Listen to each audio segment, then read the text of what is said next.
As you guys are standing in this alleyway, what do you do?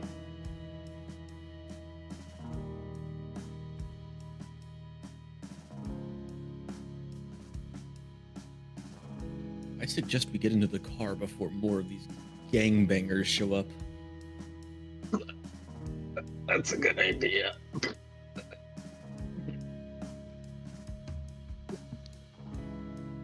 Yeah, I also think the cops might be on the way.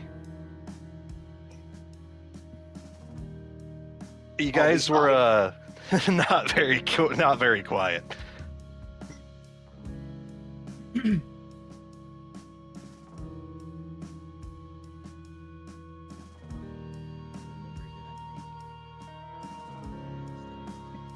I remember I made something.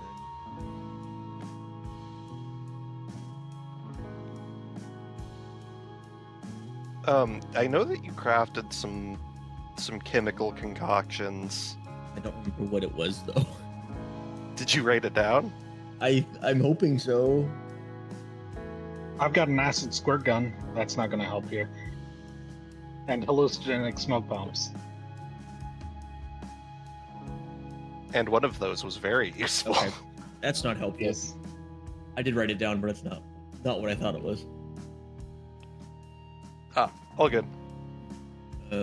Mel can treat themselves. But, I suggest we get you into the van first. yeah. That's a good idea. I'm going to grab Mel's collar and just drag them into the van. Attempt to, I guess. It isn't too difficult. You do grab Mel and begin dragging them, tossing them into the back. There is a long red line as you do. Hey, have you seen this movie? Mel sticks their hand through their back and goes... What's a movie?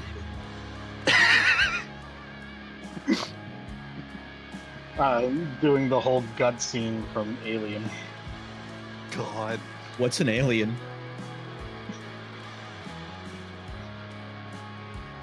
All right, you don't. You have to remember this because Silas is from the 1860s. But Mel's still doing the whole thing, and just has this face like, "Oh right."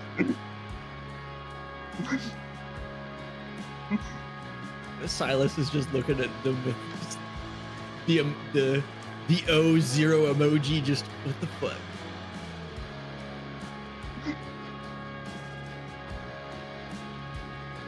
We need to have like a movie night or something. I still don't know what that is, but I guess if we ever have downtime, I'm in to experience new things. Okay, I've got a whole list to get. Mel finally pulls their hand out of their chest cavity.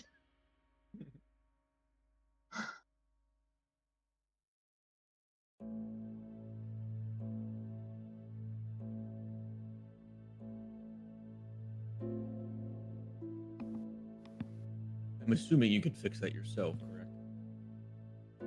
Oh yeah, just give me a second. Mel pulls out of their bag and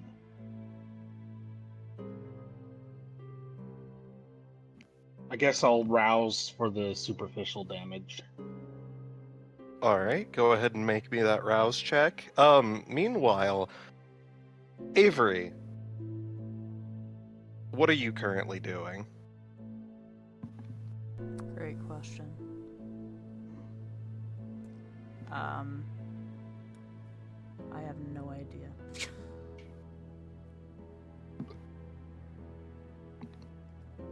Tell you what. I mean, Would you the like to... last sensible thing she did was lose control, so she can only think in one-word sentences. She's completely drenched in blood. I have no idea what she's doing. Would you like to make me a willpower check? I don't even remember how to do that, but okay. So you take your willpower stat, which should be towards the top of your sheet. Okay.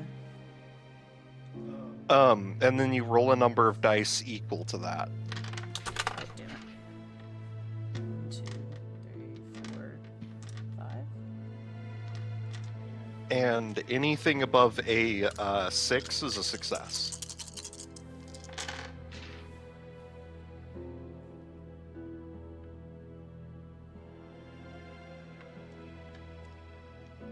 I'm back. What did I miss? Welcome back. Sebastian pulled up with the limousine. Uh-huh.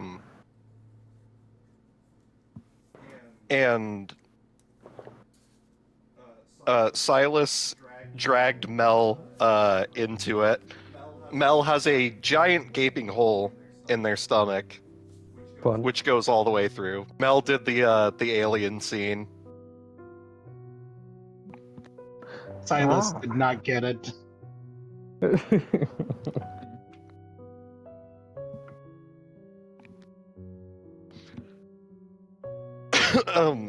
And also Mel is now bleeding all over the back of your limousine. Awesome.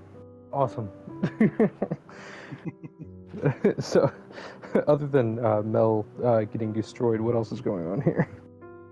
Avery, what did you roll? 4 successes, 1 failure. 4 successes? That's very good. So, Yeah, Hunger Dice was a success too. all right. So here's what happens.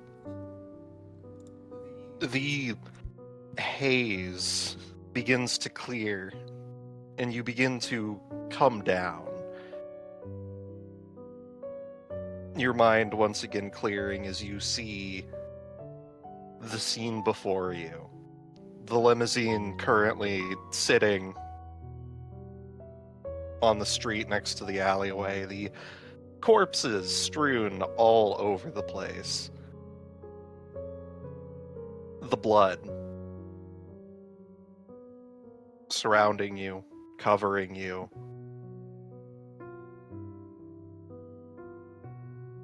And you see your dog looking up at you, awaiting orders.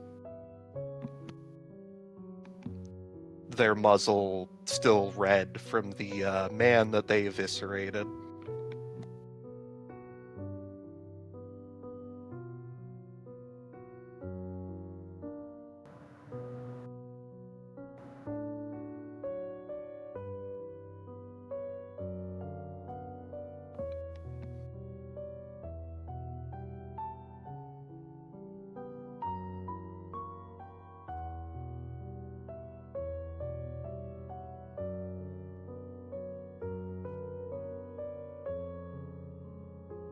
You have snapped out of your fugue, at least enough to have broken from your initial bout of bestial madness. What would you like to do? Probably crash out. I mean, that's what she's gonna do when she realizes what happened.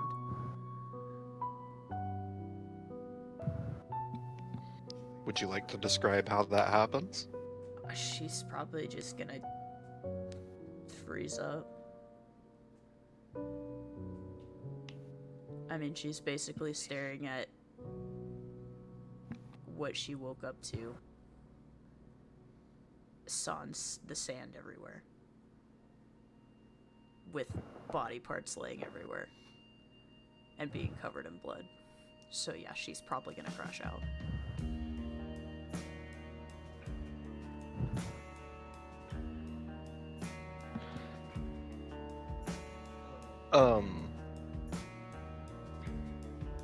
So the rest of you, if you look over in Avery's direction, you can see that she has completely frozen up and is just staring at the piles of gore which used to be men.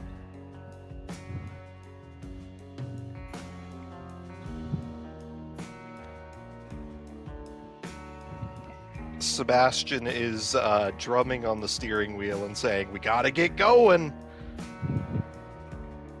That is a great point. Can somebody bag our friend here? They seem to be in shock. Still healing.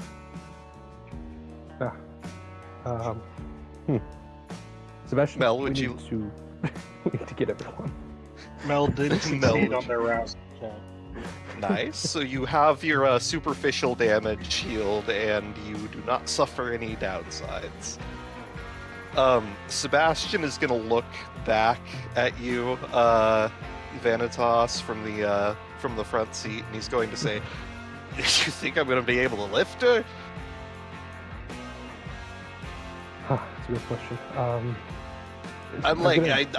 I'm flesh and blood here. I can't be. She just turned 2 men into paste, man. Let me think. I'm gonna analyze my surroundings quick, figure out what I can do. Sure. What exactly are you trying to look for? He's just gauging everyone's condition right now, see who's currently able-bodied. Sure thing. So, I'm gonna say you don't really need to roll for that. Okay. You look over at Mel, who originally had a gaping hole where their torso used to be. But you see as it begins to knit itself back together, there are still massive wounds, but Mel already looks almost completely unfazed, at least physically, from the damage that they've sustained.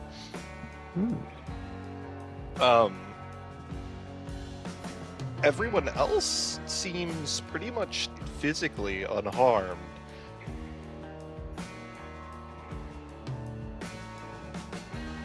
Where's Silas? I'm assuming Silas is currently sitting in the back with Mel.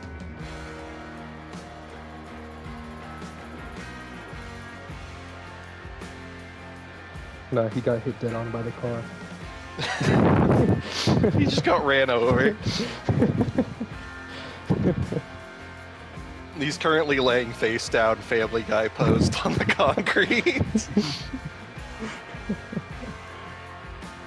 He's doing the...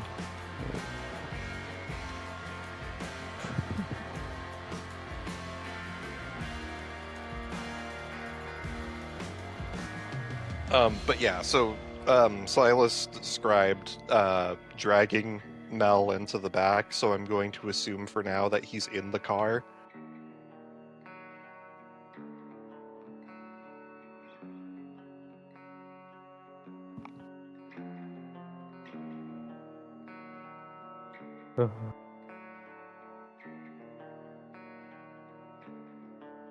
Alright, understandable. I guess I'll try to get Avery. He's gonna walk up to Avery.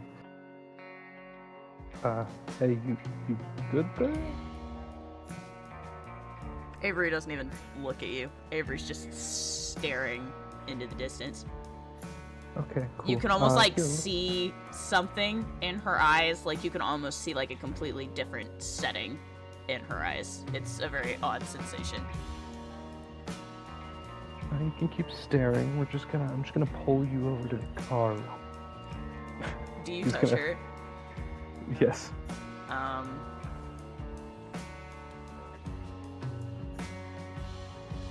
Her dog begins to snarl at you. Oh, you know what? I didn't want to leave you behind, but if you want to be left behind.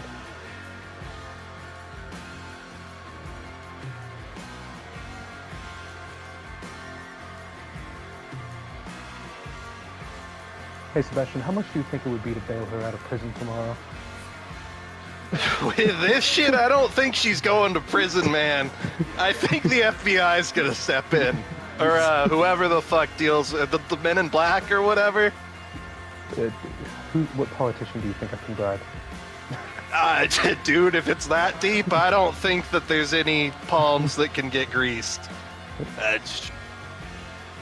Who knows, though? If you want to take that risk, God damn. All right, how about this? I'm gonna get out of the car. I can,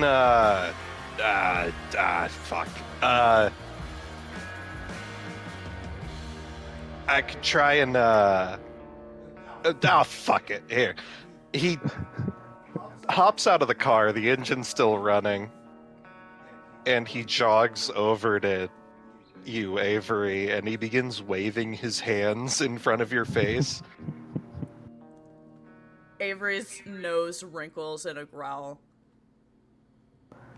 Is this some cool God sort of, damn, like- lady, you're fucking terrifying. Look, hey. He starts snapping his fingers in front of you.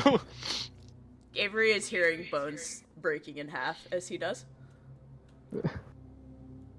Lady, hey, I need you to stop thinking about these mooks and start thinking about the boy that got stuffed into a trunk earlier.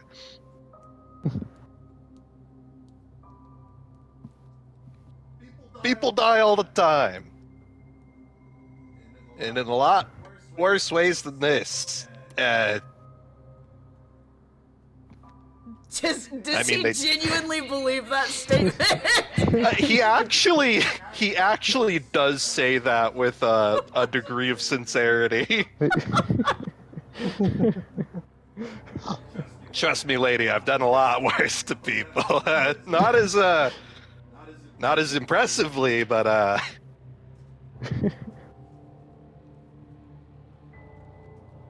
I'll concur. There are worse ways to die. Avery Trust me, there are. hears Mel's voice, and her head snaps in Mel's direction. There we go. That got her attention. Okay, are you gonna go to the car now? Mel doesn't say anything more, but they are staring, and there's this like sincere yes. There are worse ways to die. Look. Avery, without saying much, starts padding towards Mel. Oh, thank God! I did not want to carve up some police tonight. hey, all right, let's get going. Do that all. Where's Chris? Is he okay? Chris is in the back Chris of a is in the- trunk right now. Which truck? We need Not yours. not ours. He's gonna open the trunk. You see several guns. And no Chris. Chris is in the And trunk no of Chris. the other car that took off. That's what I was searching. Wait, the car is already Yeah, gone? you Ah, saw. So you did miss out on the recap. Yeah. So I'll give you a quick rundown.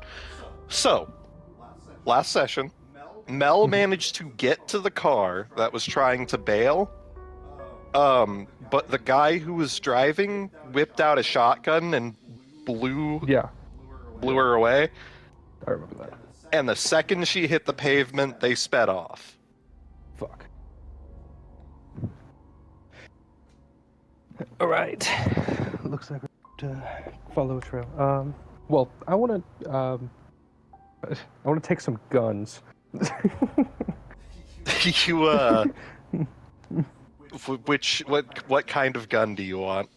Is there a pistol? What kind of pistols are in there? What kind of firearms, sidearms? I'll say just name a pistol and you'll have it. Ooh.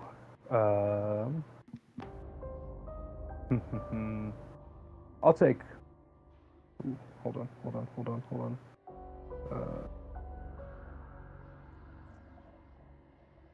You guys can continue. I'll think about it. We'll say that as you grab the pistol from the trunk and shut it and jump into the car, immediately the tires start screeching. All right, I think I remember the direction they went. I could be wrong, though. We've got a little bit of a head start against us. Time's kind of running out, but we'll figure this out. If I remember correctly, Mel knows this gang, at least Yes, by you do. name. You are familiar with them. enough to be able to say, like, if they're going to try and get somewhere, this is where they're trying to go. I think you should roll for that. Make me a.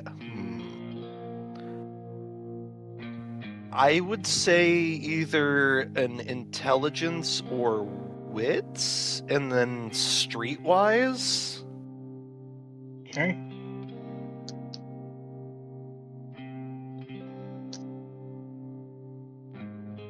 Let me pull this up.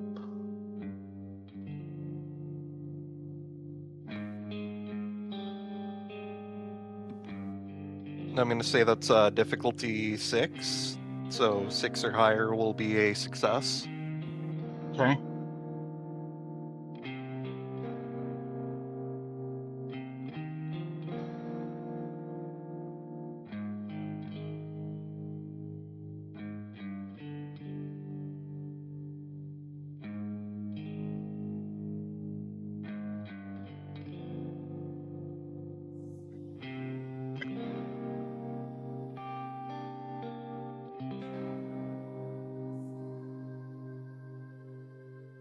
That's a pretty bad roll.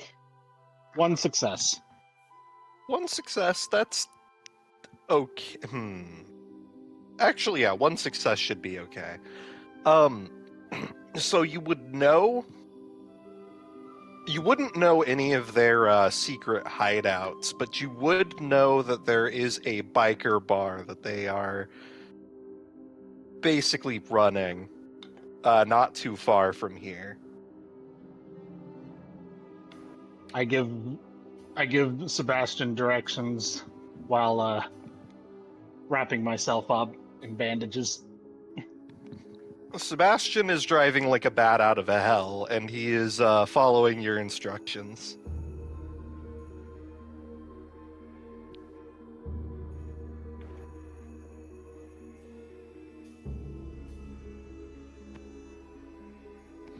Is there anything that you guys would like to do on the car ride? Bandage myself up. If you would like, in order to try and basically conceal the fact that you are visibly dead, Yes. you can go ahead and make me a intelligence medicine. Okay.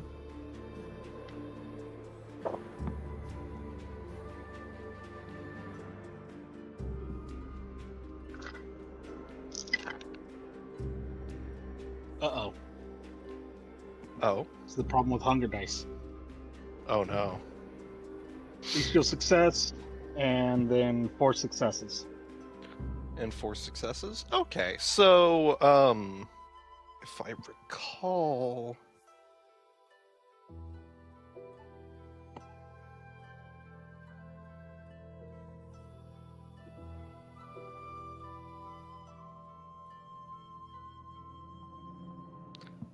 Let's see.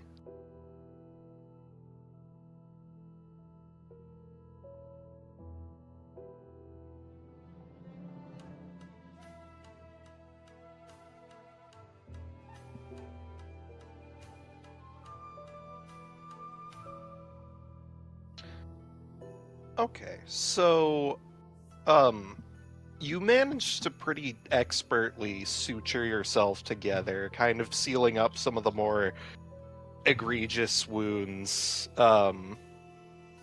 wrapping yourself in bandages to make it look like you just have like a gut wound. Your jacket still has a giant gaping hole in it, which is drenched through with blood.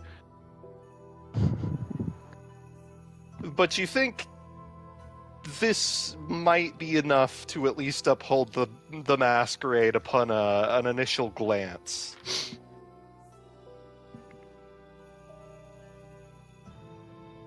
Oh man, these things cost like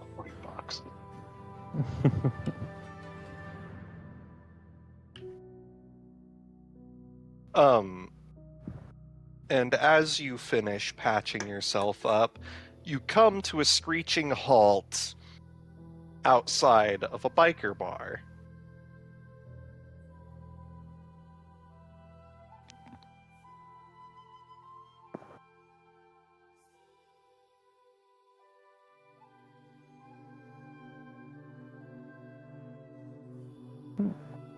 You So- are currently across the street from it. Alright, I think this is the place. All right. Vanitas is going to load up a P226. Alright. Yeah, good gun. Before we start picking a fight, let's see if we at least have a car here that matches the description of our car we're looking for. Does anyone remember the car? You'd remember it as a pretty beaten up looking sedan, basically.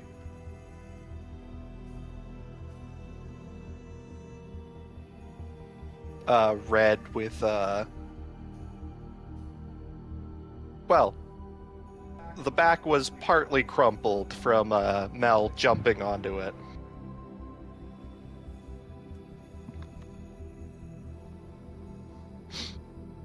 I was going to look If around. you guys, yeah, if you guys would like to make me probably wits awareness checks to kind of just look around, see if you can scout out anything.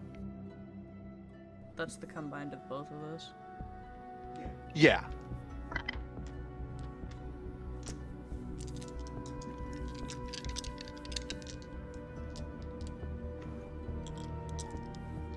And go ahead and just drop the number of successes. I'm going to say it's difficulty 6 again. Just drop your successes into the group rolls.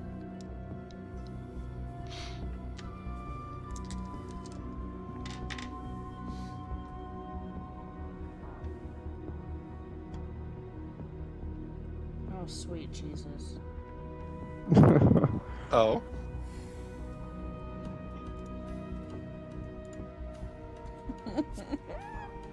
Oh no.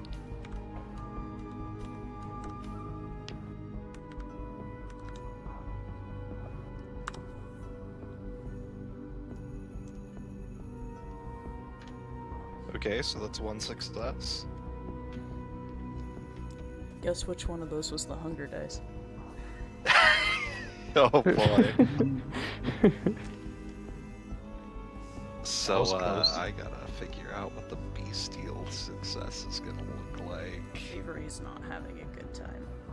It isn't actually. I'm pretty sure it's only on a critical that it Yep. becomes bestial. Yep. Yeah. So you just barely managed to avoid once again crashing out. Avery's still crashing out, to be fair.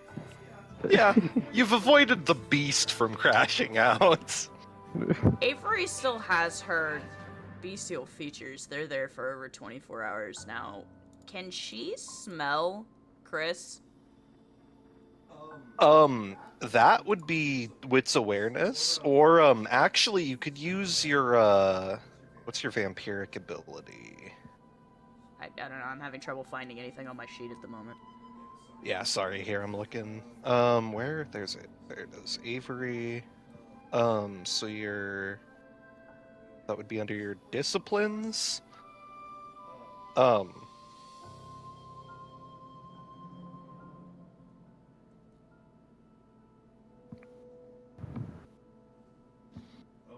man. Of course, one of your abilities is the thing that would help you. Uh-huh, yeah, that I can't use while I'm the one crashing out. Yeah, it's great. It's a good time. Yeah. Let's see. Yeah, you don't have a vampiric power, but I would say because of your bestial senses, I would say you could make a wits awareness plus your I think protean because of the shape-shifting nature, which would be 1 dot, so an extra dice. Okay.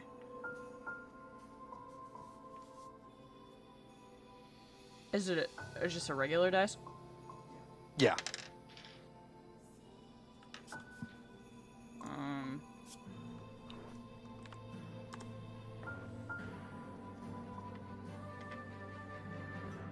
All right, so that's 2 successes for you, and for Mel. So I'm gonna say, we'll start with Mel.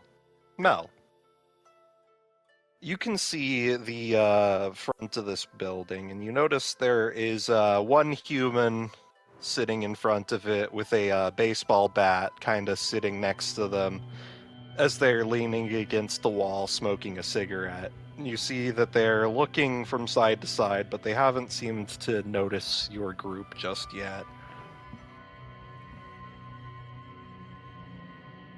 And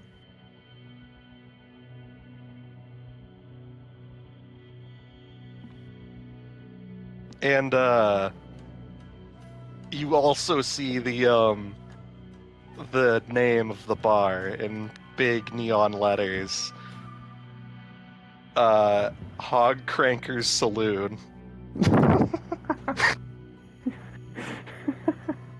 Not the Gooner bar.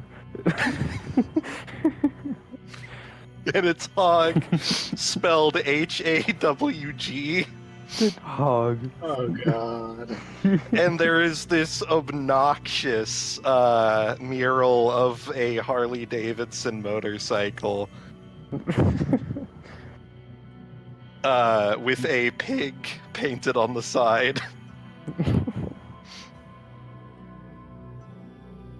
I think I know how I'm going to introduce myself to these people.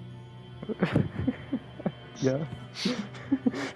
Mel pulls out the last 2 remaining hallucinogenic smoke bombs. I think we turned this into a rave.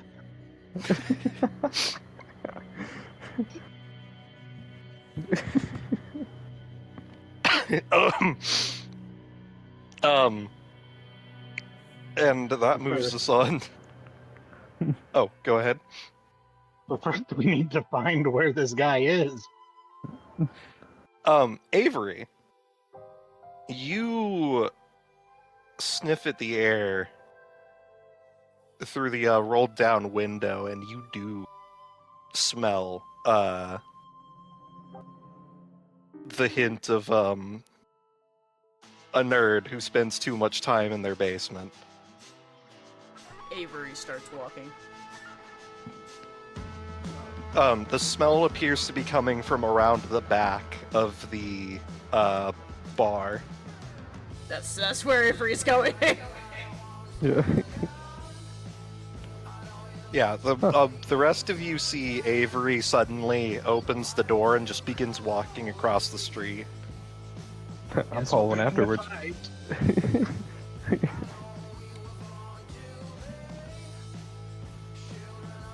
Are Mel's any of following. you trying? Sure thing. Are any of you trying to sneak by or avoid walking onto the grounds, or are you just beelining it? So, I've just come to the realization I'm not sure if any of them actually saw Vanitas, or at least none of the living survivors did, because he was across the street for most of that engagement. So I'm That's- thinking of just walking in. Sure. Mel's actually going to at least make it so that they don't make any noise while walking, Sure thing. using their vampire power. Careful with your vampire powers, by the way. There's probably a lot of humans in there.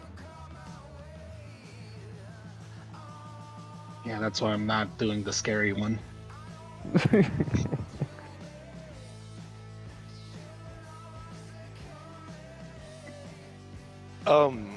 All right, yeah. So you begin walking. All of your feet suddenly, the sounds of your feet clacking against the concrete suddenly silences. And as you guys cross the parking lot up to the front door, the man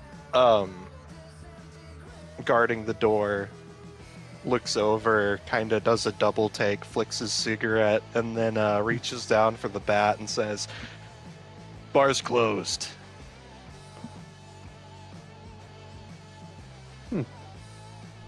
Does Well, the here I was smell go in thinking- the door?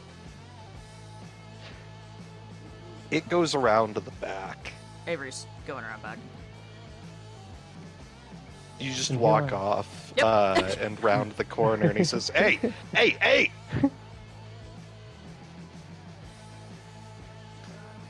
And What here the I was fuck? hoping to get a drink. You're really going to close off to such a humble customer? I'm well paying. Shut the fuck. He begins running around the corner after Avery. Hey, lady, you're not allowed to go back there. Avery's not gonna respond to him. She's just gonna keep walking, following the smell. Is he Lady, facing away I- from Vanitas? Yes. He's just going to walk into the bar. I was hoping you would do that. Yeah, you After the guy rounds, like, I'm going to just stay near the guy as he's chasing her. And right as he leaves his eyesight, I'm going to wipe his memory with the Dominate Mind. Sure thing. And he's Oh, not memory. prepared for that, so that automatically works. So And then just slip past him. Vanitas, you look down because you do see the sign says closed, and you look Uh-huh. down and you see that there is a set of keys currently inside of the lock to the door. And the door is currently unlocked, so you just pull the door open and walk in. Wow, that was easy.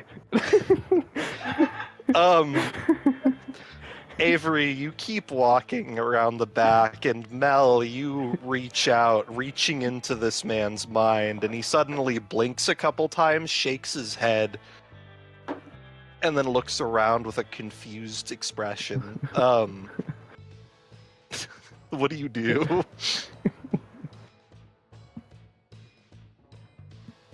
I'm going to try and avoid being noticed by him and just follow Avery.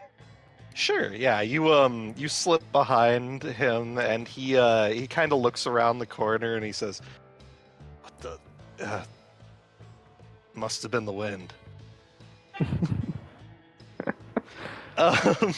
Silas, what do you do? They're closed, right? Yes, they are. I can't go in. You don't know that though. Oh no. You're right. He doesn't. I know about the houses, but not the closed. Okay, I guess I'm gonna follow everyone in and get hit by it. Yeah, you step. Do you follow Avery or do you follow Vanitas? I'm gonna follow Vanitas. Yeah, so you see Vanitas slip in through the front door, and you follow suit. And the second that you cross the threshold, it is like that. You feel that weight, that clawing come back. You feel weighed down, like you're not supposed to be here. Like there is a force trying to push you out. Something right here, folks. You say I to an think- empty room. I think I'm gonna stay with the car.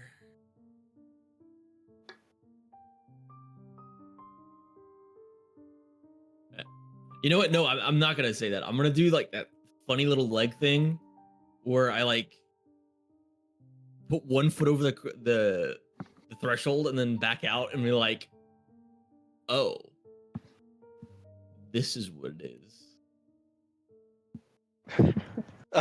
As you're makes doing sense? that, yeah, you're like jumping back and forth between the door frame. And as you're doing this, the guard looks behind him and at you, and then suddenly stumbles and he says, "What the fuck are you doing here?" The door was open. What? No, the fuck it isn't. Get your Hamilton ass out of here. I'm gonna do the Will Smith like point thing. It's like it clearly is open. Oh, excuse me. Just come the fuck in, I guess. Get the fuck out of here. The second he says that, you feel the weight disappear.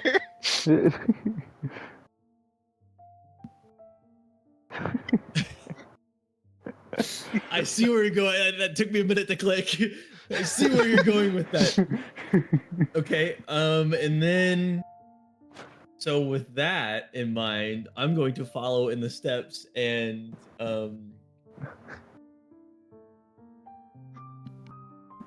really want to do this to this man.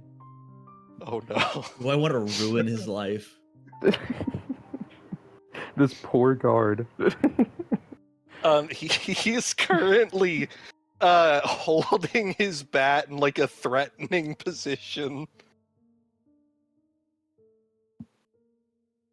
I'm gonna clock you, man. I'm gonna do it. Okay, I'm gonna hit him with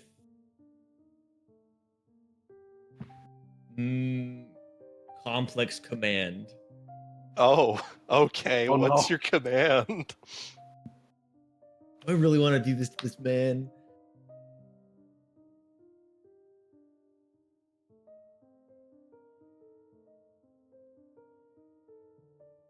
Yeah, I'm gonna do it to this man. Your clothes are on fire. You should roll around until you put them out.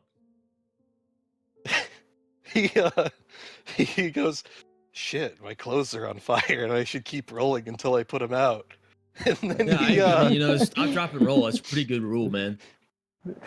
he looks down and he begins panicking and he starts rolling on the floor and screaming. I'm gonna I'm assuming he has dropped the bat at this point, so I'm gonna take it and go inside. Right, you have a baseball bat now. It looks almost like a cricket bat, but it's strange and alien.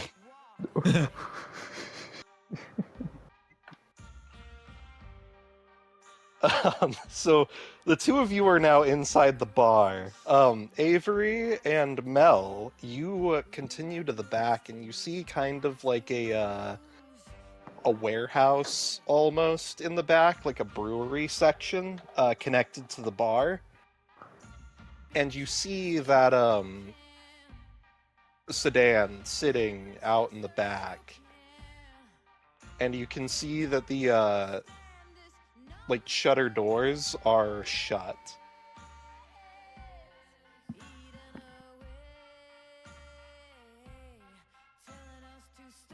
Also, you can hear the sound of a man screaming like a maniac. I can probably guess where Chris is.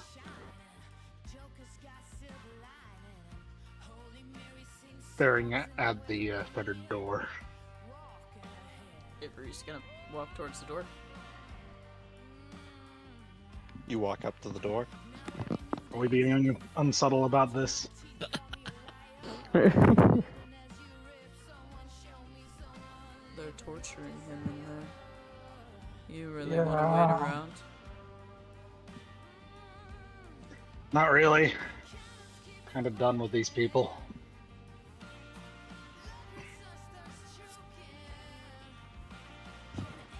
Avery's gonna open the door. Go ahead and make me... Are you gonna force it open? Yeah. Alright, make me a strength athletics, probably. Okay. Or strength melee. If you want to just punch the like, basically punch through it. I actually have athletics, so we're gonna go with that. Fair enough. As she's doing that, the instant she gets the door even a little bit open, I'm going to slide the smoke bombs in. Sure thing.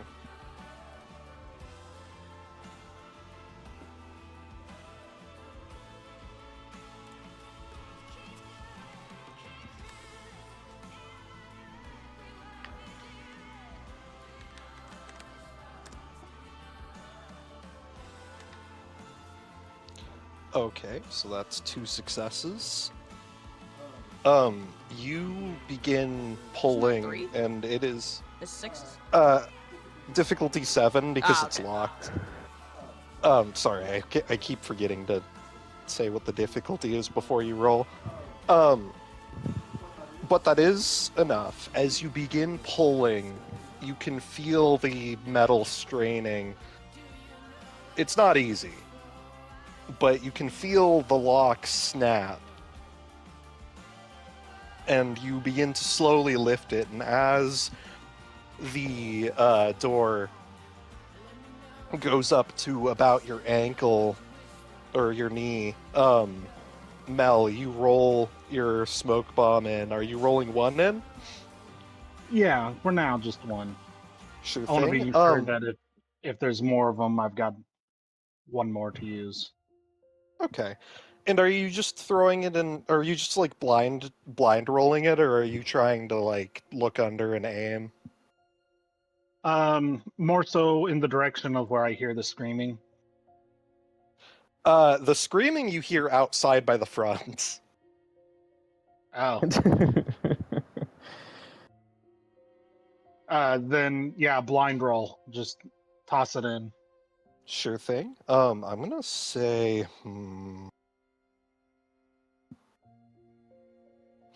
just roll me one d6, and we'll see what happens. Or,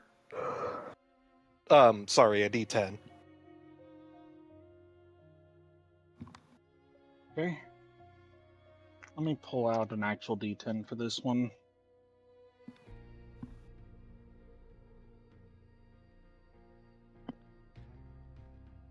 Oof, that's a 2.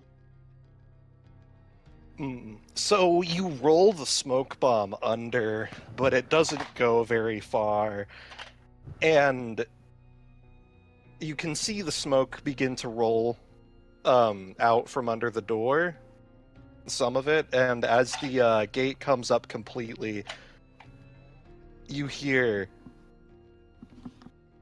"The fuck is going on?"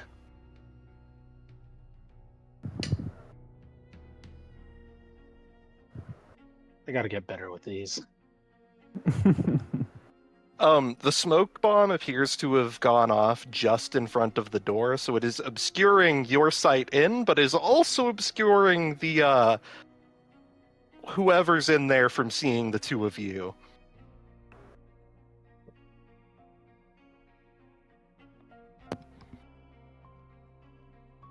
The second the guy says this, and the smoke is like concealing them, Avery is gonna let out the most animalistic snarl that she can muster.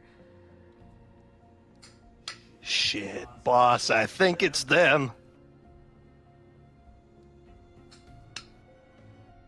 Someone gave me a hole.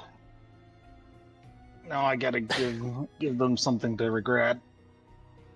That sounded really dirty. Yes, it did. And I don't regret it. So somebody's coming in here trying to fuck the fuckers. Oh, the fuckers are gonna fuck you.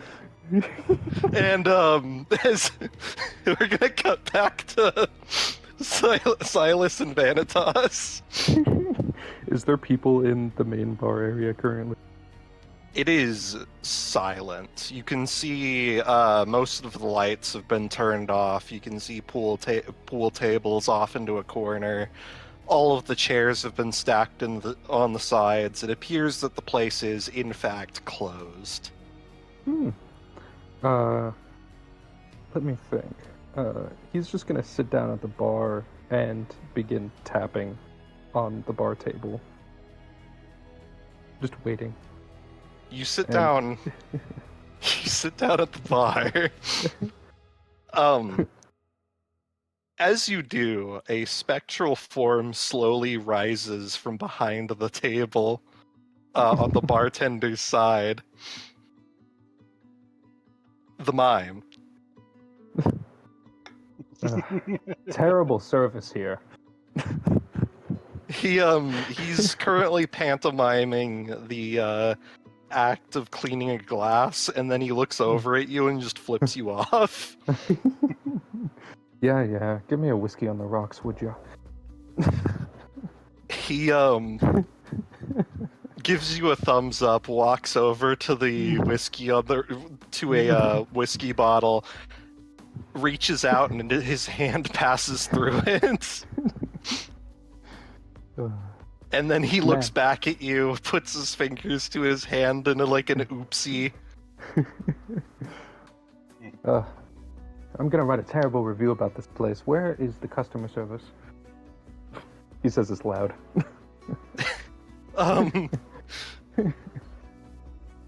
The mime gestures to the back door. He's going to go to the back door and open it.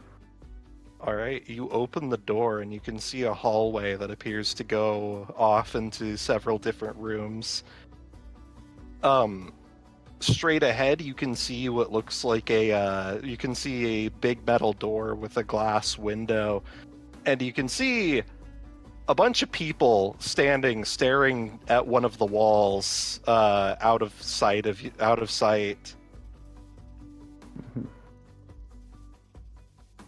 He's gonna just slowly walk down the hallway and say, "Hello." Seriously? Silas, what are you doing?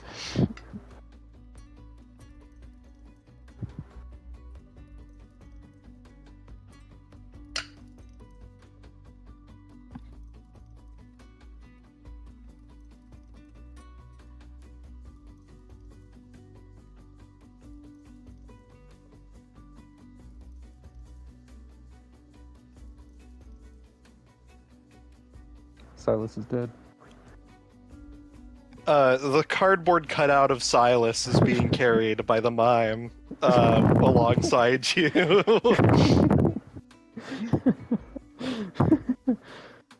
As you reach the door, what would you like to do? He's just gonna politely knock. You knock. Over on the other side, you all hear through the tense silence the sound of fingers rapping on glass. Who the fuck? Oh, god damn it. They must have gotten in the front. Freddy, I need you to keep the gun on that door. Can nobody get a drink in this place? What terrible customer service. Are you saying this with the door still shut? Is it soundproofed? Yeah. Damn, he's gonna knock louder. The knocking gets louder. Oh my fucking God, Freddy, just fucking point the, make him see you. You see as a biker with a shotgun, a familiar-looking biker, steps to the side into view of the glass, holding a shotgun up, pointed directly at you. He looks down at the shotgun, looks back up at him, and he just shrugs. Like an I don't care shrug. He gives you the stern look, and he's just got the gun trained on you. He's gonna face palm and then point down at the door.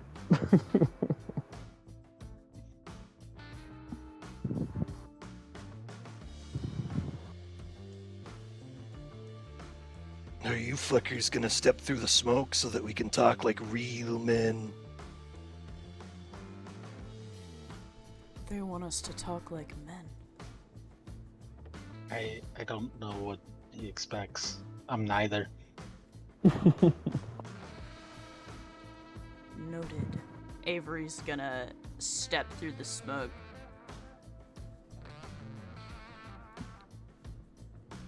Alright, you step through the smoke, and as soon as you come through, you see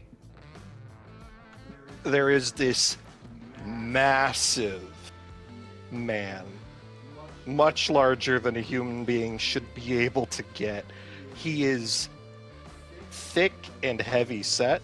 He has this wild black scraggly beard and a bandana over his head. His face is bright cherry red, and you can see veins bulging from all over his body. And as he smiles, you can see fangs. He's standing next to a chair. Tied to that chair is your good friend, Christopher. And there is also another thug standing next to the chair who has a small pistol trained on you. And you can see off to the left, there's a metal door with a glass window. And you can see the man who shot Mel earlier currently has a shotgun trained on the door. And you can see Vanitas standing on the other side of the door, arms crossed with a very annoyed look on his face. Veritas, let's see. He would keep a pen and paper on him. He writes checks. He's gonna look for a piece of paper and pull out a pen, and he's gonna write, saying just write on it and place it on the door, and just says worst customer service ever. In Sharpie on the back of the cardboard cut out of Silas. Yeah.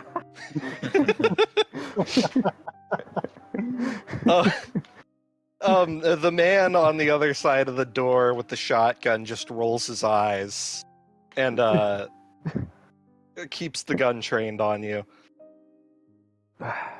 He's gonna write down on the other side of the paper and put it up and says, "Do you treat all of your customers like this?" He does not react. He's going to knock on the door again. You do realize this door's unlocked, right? Is it? Oh, It doesn't even have a lock on it. He's going to open it and step away from the opening as he's doing so. You open the door, and the guy, he looks like he's about to shoot you. But the big motherfucker in the center of the room says, "Nah, I want to talk with these assholes." Oh, finally, Jesus. He walks in the room. Is there a chair he can sit down in? Are you walking past the guy with the shotgun? Yes. You're not moving. Is he serious? You I'm just stay trying to right have a where you chat. are, asshole. Nobody can even talk like normal people anymore. You always have to point a gun at each other.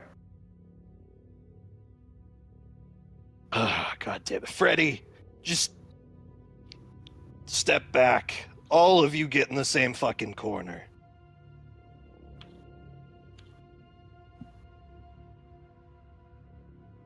The man who you now know as Freddy steps back, shotgun still trained on you, but getting out of your way so that you can move to the rest of the party. All right. Avery shoots you a look that says don't. Oh. Mel's He's- still in the smoke, right? Yes. Avery's also pointedly keeping her body between them and Mel. All right. So, do we want to solve this like civilized people, or are we gonna shoot each other like maniacs?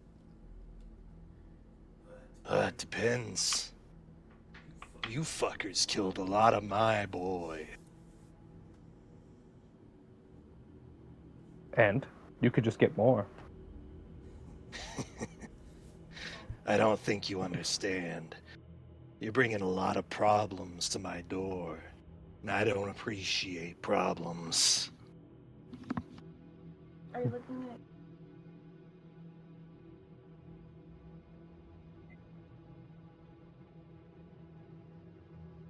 So who the hell are you with anyways? You the fucks from the north, or are you with the fucking fascists? I work for me. Thank you very much. So what are you? Some 2-bit fucking lick trying to make your way in the world? Well, as it appears to me, this little shit, he's pointing to Chris, stole my money, and afterwards, when we were tracking him, you stole my money. So we do have a bit of a problem. Stole. This little shit got his hands on all that money from you? you fuckers ripped half my men in half, but you couldn't handle this little lick right here. Yeah, well, you know his kind. They're very sneaky. It ain't sneaky enough. Well, it's a lot easier to catch someone when they're standing right in front of you, presenting themselves to be taken, is it? Or are you too afraid to actually sneak up on them? Track them down? Do you not have the skills to do so? Or are you guys just a bunch of meatheads? As you say this, you notice he becomes visibly angered, and as he does, you can see the veins bulging in his head. And he says, "You want to see that again, shit ass?" You're literally proving my point right now.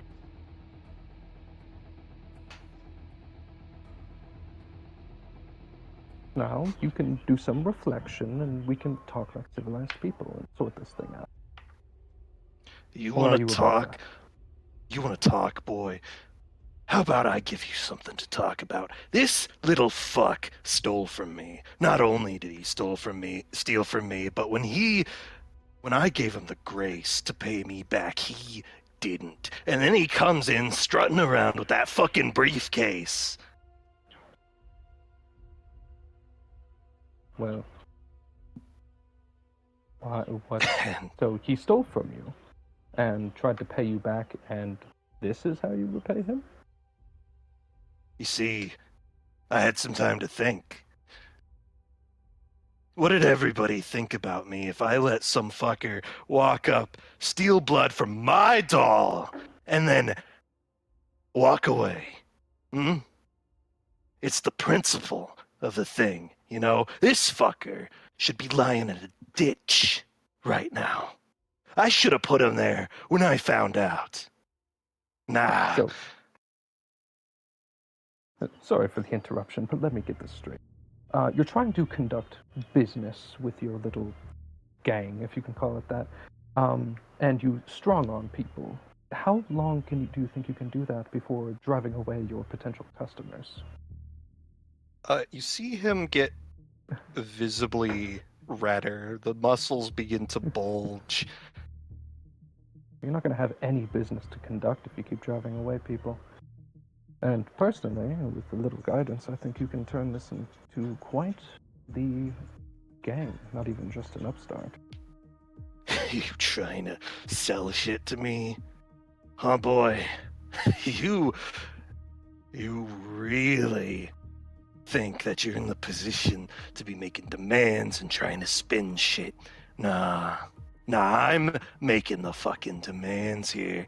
You 2-bit fucking bloodsuckers. You're gonna listen to me. What the hell do you even want them for, huh? Well, What? as I've told Good. you before, I kind of discussed this. Did you forget already? Hey, all of you little kids, how do you feel about this incompetent leader? He doesn't seem very smart in the head. Yes, strong, maybe, but he's not going to get you paid as long as you keep doing stuff like this.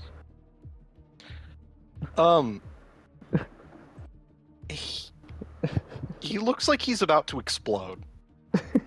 While Vanitas is talking to him like that, Mel is actually going to look around, see if he can't find anything. If they can't find anything like keepsakes, a photograph, anything, because he seems to be really stuck on this whole blood sucking of a single person thing, and I want to know who that is. Make me an awareness check.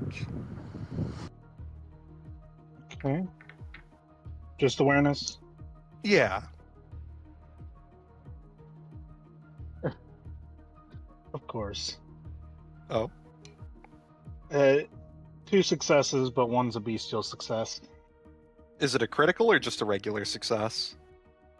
Critical bestial success. Okay. Hang on.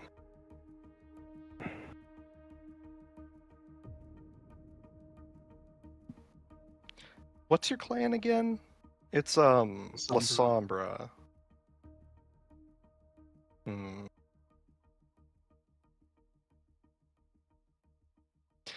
So you look around and you're trying to see what's going on, what possibly could, trying to get some idea of who this man is, maybe some inroads to possibly talk him down. You look around, you see an American flag hanging on the wall, you see a whole bunch of like equipment for car repairs, you see tools, you see a bunch of like the kind of shit you'd expect to see in a redneck biker bar.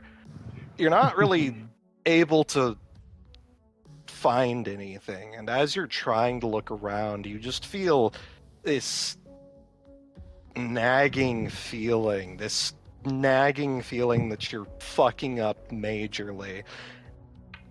This man, these communications completely breaking down. This man looks like he's on the verge of trying to strangle all of you with his bare hands. The way Vanitas is talking to him is not helping. You're a La Sombra. You're supposed to be able to handle shit like this, and it's all coming apart. Your clan compulsion is going to be active. Uh-oh. This needs to be done.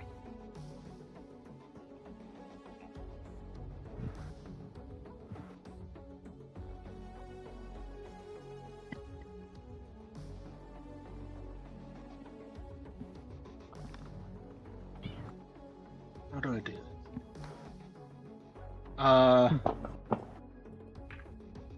Sir?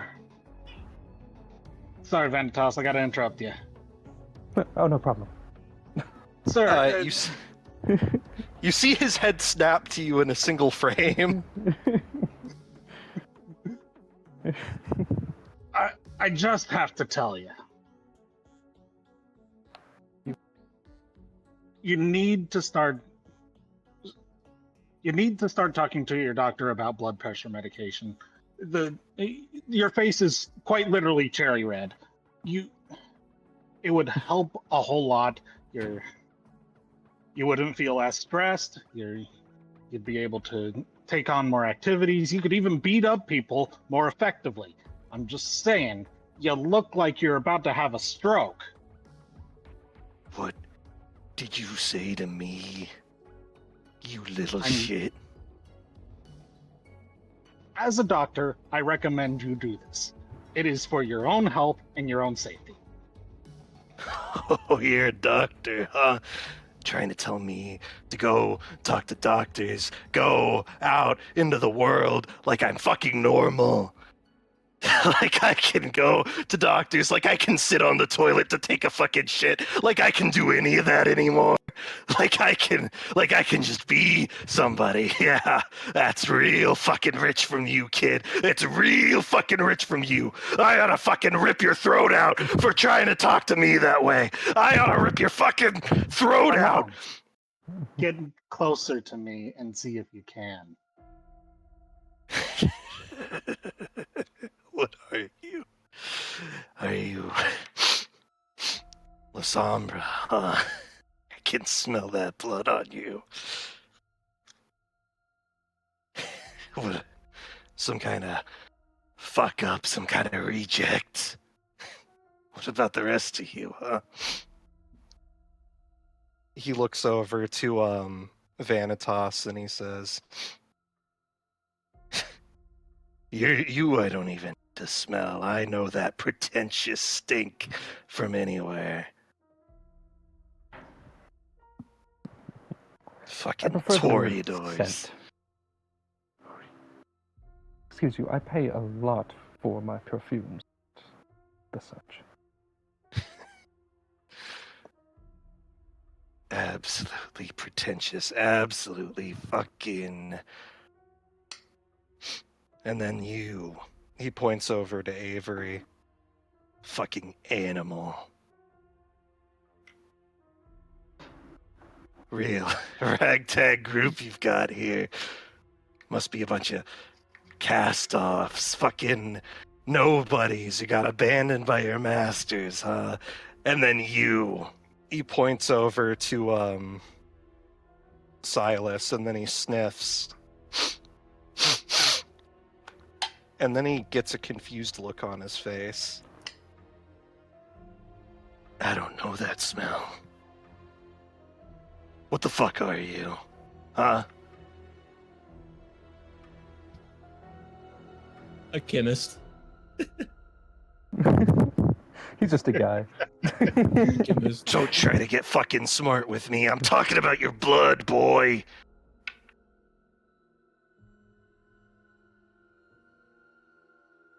Your guess is as good as mine. I just woke up here. Last thing I remember is having a ceiling joist dropped into my chest.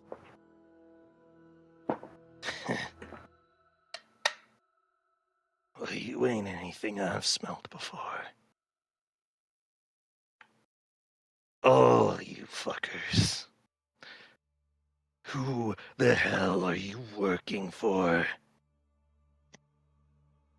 Well, it's not really much of your concern, is it? Is what is our concern? The fact you have something we want, and well, you're too much of a hothead to deal with that.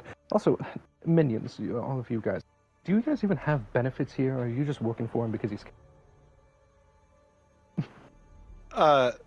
The guys look at you, their guns trained on you. They don't seem to respond. But they do seem to be getting very, very concerned about how angry their boss is getting. And as you say this, you see his fist clench, and he begins to lunge forward as if to go for you. And then you hear Chris cough. They're with the Sabat, you fucking idiot.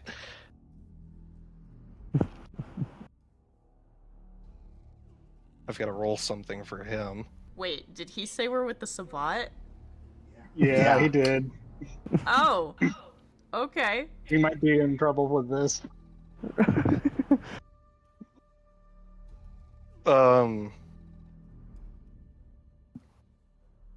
Let's see. But Mel might be able to roll with that.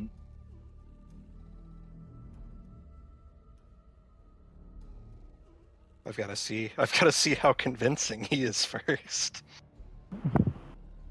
Damn boy, okay. Doja.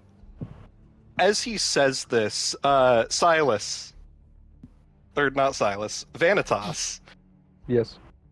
a big, meaty fist stops right in front of your face.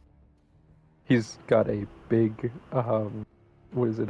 Shit-eating group. And the big guy slowly turns back towards the chair and he says, bullshit. What the fuck would they want to do with you? You're just some two-bit lick, some fucking thin blood. You ain't shit to them. Well, These are just some No, fucking gangsters. Mel, still in the shadows, still in the fog, still in the smoke. With as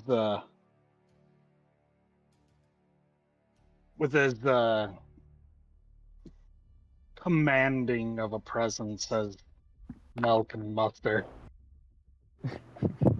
The dirty rats spoiled all of this. Come on, it was a fun game while it lasted. But yes, I was trying to get my property back. Back off before you get in trouble. Make me a manipulation. I'm going to say you can do manipulation performance or manipulation streetwise, or subterfuge if you want. Okay. Trying to see. Yeah, subterfuge will be that one.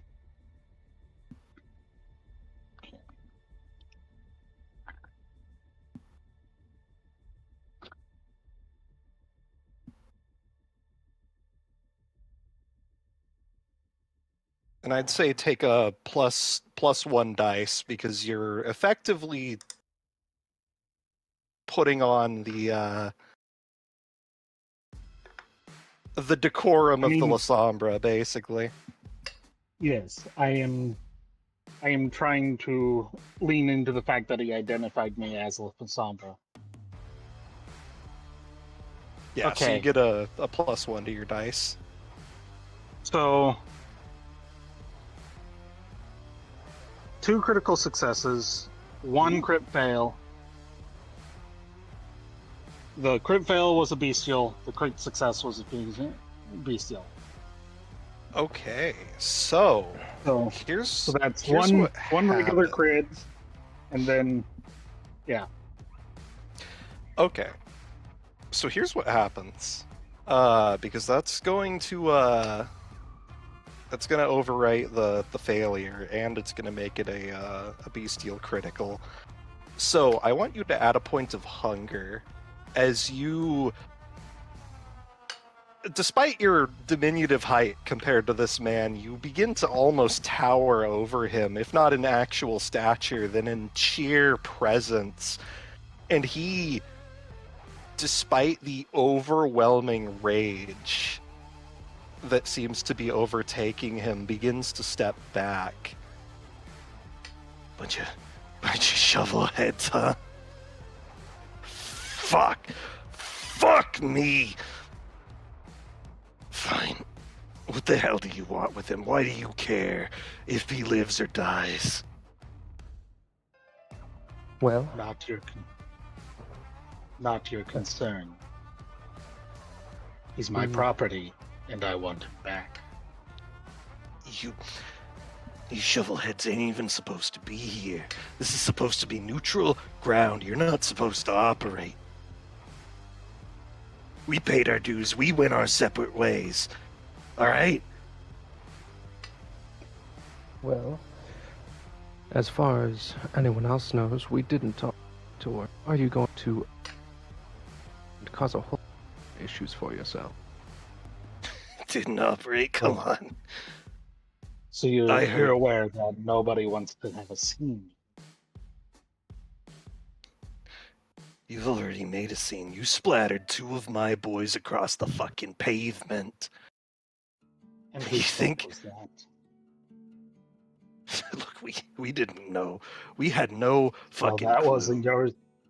That was your mistake. Listen, We can leave I don't. now with our property, and you won't be dealing with the rest of us.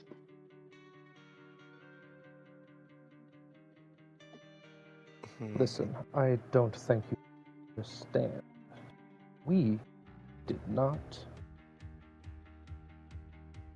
If somebody, say, starts spreading word, there will. You're cutting in and out. What did you say? Oh, said, I don't think you're fully understanding the situation here.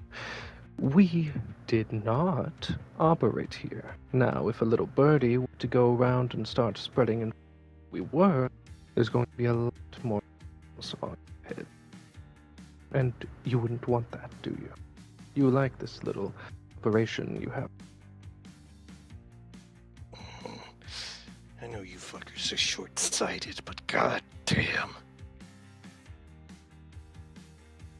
This mess is gonna fall back on you. It's gonna fall back on all of us. You splattered 4 fucking guys all over the place. It ain't even gonna look like a fucking shootout. It's gonna look like a bunch of fucking animals tore him apart.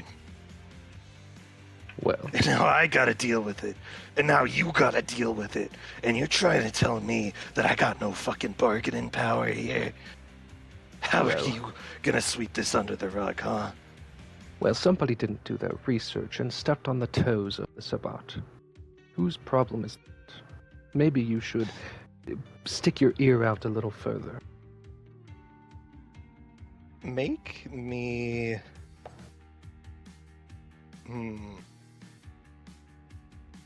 I'd say a manipulation plus persuasion.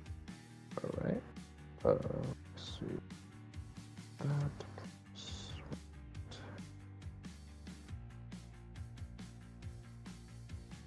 Oh. Oh. Just go ahead and make your rolls. Okay.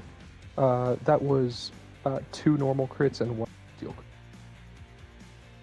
Okay. He looks back and forth between all of you and he says, they're gonna fucking come for you. There's a whole lot more of us than just this little skeleton crew. But fine, you take your fucking tech rat and you get the fuck out of my territory. Glad we can do business together.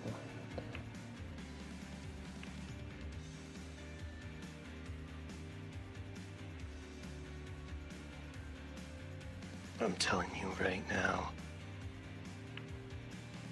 Prissy ass Toreador. The fuckers always get the last laugh. Yeah. Send your complaints to my boss. Get the hell out of here. He will grab Chris and prepare to head out. Do you just pick him up in the chair? Yes. You just lift the chair with him in it. What do the rest of you do? Mel keeps the look of this air of arrogant, pompous asshole.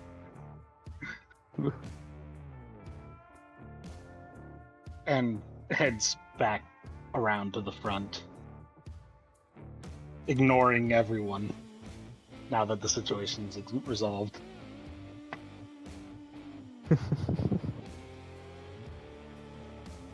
Avery?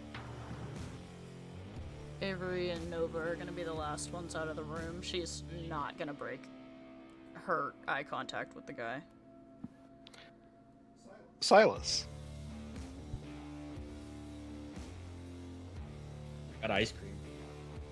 Hell yeah. Silas is just sitting in the corner with a fucking sundae. He's been at the bar, just He's got like an ice cream bar from the fucking Clearly has freezer. someone's name on it. Do not touch. This is pretty good. You take one lick and then immediately start throwing up. he found one of those cookie ice cream sandwiches. Is the guy still screaming outside? Yes. Yeah. That command will not end until it's carried out or the scene ends. So he is utterly convinced that he is on fire. He's on fire, yeah. For a while. By this point, I have a feel like the headcanon is he's gathered a crowd and they're all filming him at this point. Yeah, there's just like people standing outside with like fucking Nokias. Mm-hmm.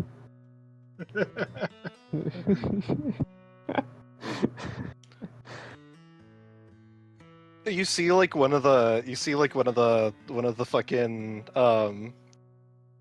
bikers like slapping him, trying to get him to snap out of it, and he's like, I told you to stop hitting that junk, man. You okay? Oh, okay. My suitcase up.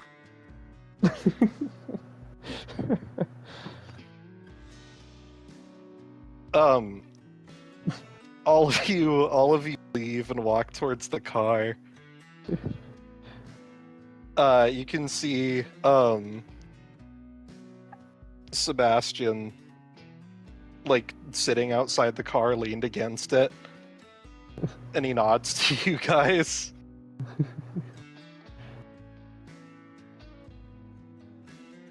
So, I take it by the fact that nothing exploded that it was a peaceful resolution? Mostly. Damn, I was really hoping I'd get to shoot the place up. Yeah, that would have.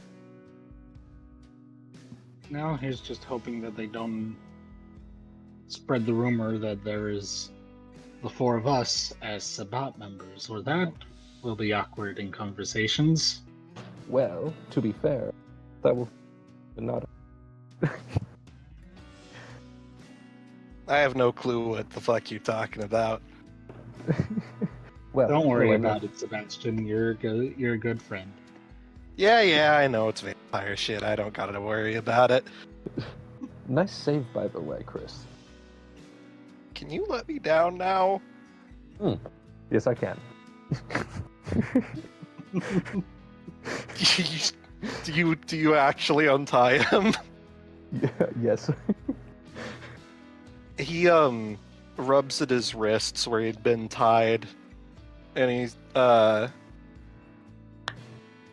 he looks very shaken. Mm-hmm.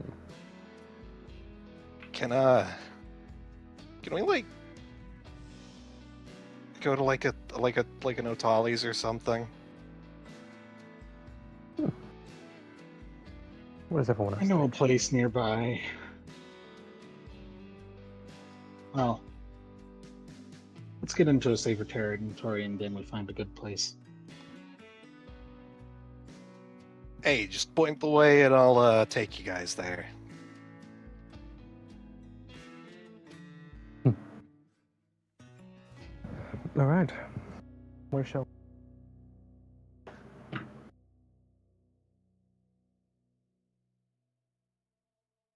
Somewhere Oh. shitty and greasy, please. I just want to feel normal. All right, Denny's it is.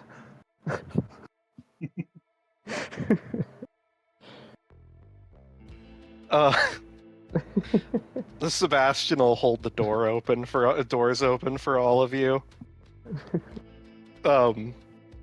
Chris will climb into the back seat if none of you stop him. Nah. As long as Oz is going to get into the back, pour himself some to a wine glass.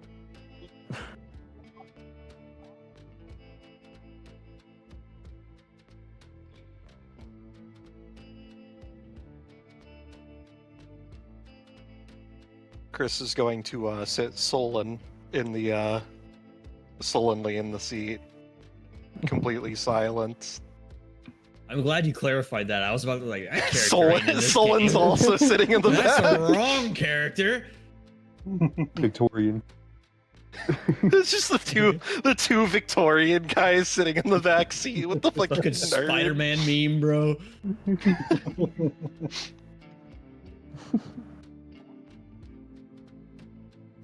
Would you guys like to talk about anything in the car, or would you like to just go to Denny's? It's a great question. What should we talk about? I still think we need to do a movie night. We could.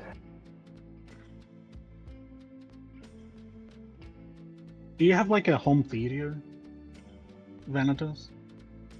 I do. He's murdered several people there.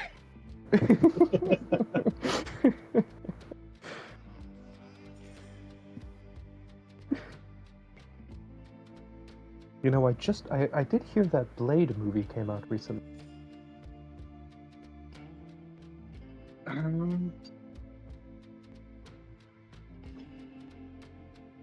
Don't know how I feel about that one. Like, I hear it's good, but I feel like seeing a bunch of vampires get ripped in half isn't the best idea. I'm just now realizing 1998, we had. You're cutting Or in and 91. out. I just realized the late 90s had a lot of vampire movies that came out in the same year. Yep. hmm And then like that whole aesthetic and like the Matrix. Yeah, yeah.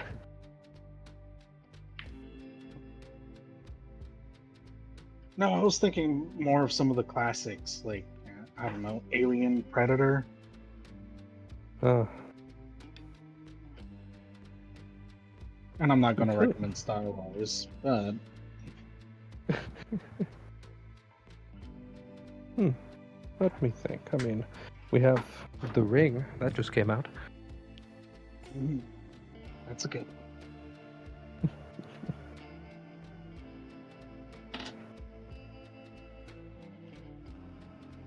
Ooh, what about Chucky?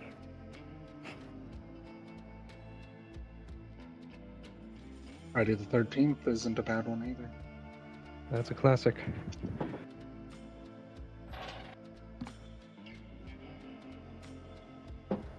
What do our other friends think? Yeah, Silas, Avery, what are you two doing? Avery's 1,000-yard staring, probably sitting as far away from them as possible in the back. Oh, fuck it. Silas You're- still has the fucking ice cream. You like try to lick it and then immediately get repulsed. Just keep gagging on it. It's so worth it. His first ice cream ever. Getting brain freeze just by licking it. Avery, you're sitting in the back on the opposite side from Chris. Chris is currently huddled up with his knees to his chest. Also 1,000-yard staring.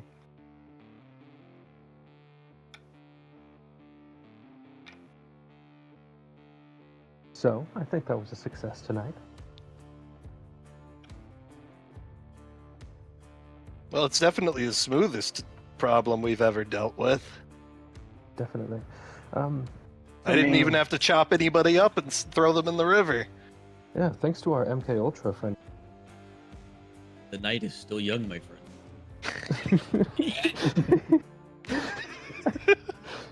So true. Mel's just poking at the scar wounds.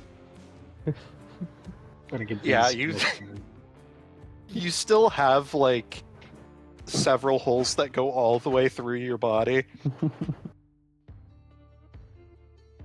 you need some blood? I feel like blood will help you fix that. Yeah. Blood would help. He's gonna. Hold on. Oh. Rummages through their bag.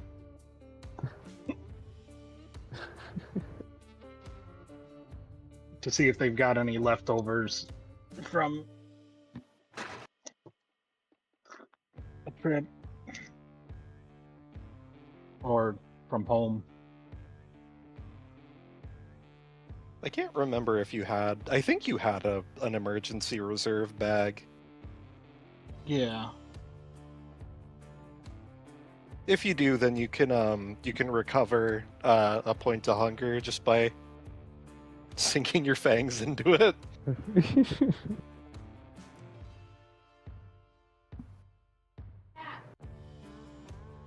Bagger one is fun, but it's limiting. Once you get into the higher powered stuff. Anyway, I'm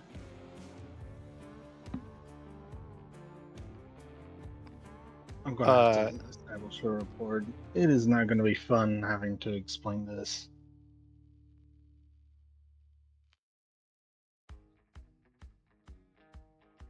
Yeah, don't you guys gotta worry about not letting people know you exist Wait, did somebody Like, find out we... at all, ever? I mean, I don't know what they're gonna try and explain. The guy's turned into a party streamers as, but certainly didn't look like people did it. Ah, fair point. Actually, I've got an idea. Oh, I was gonna call a cleanup crew. That could work. But I was thinking just, make a trip to the zoo. Break open one of the gates. Oh, Have a lion roam about for a bit. That'll get on the news. that will get on the news. You know what? Great idea. Sebastian, turn the car around. I thought we were going to Denny's, man. I'm hungry. All right, we'll eat first, and then go dispose of the bodies. Sebastian pumps his fist. Denny's. And you all pull up to a Denny's. The limousine rolling into the parking lot. Should we get our friend here a change of clothes? Oh yeah, I've got on the way. Right? The zoo's that far. Yeah. I think I got like a tuxedo jacket just in case I get mine bloody. You can borrow it if you need to. Yeah, we'll give her some clothes. We'll leave while you change. I'm about to eat so many fucking pancakes. He's gonna get out of the car and go into the.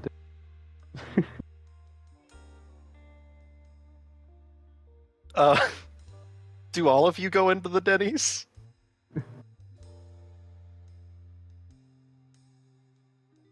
Mel does, in fact, go into the Denny's.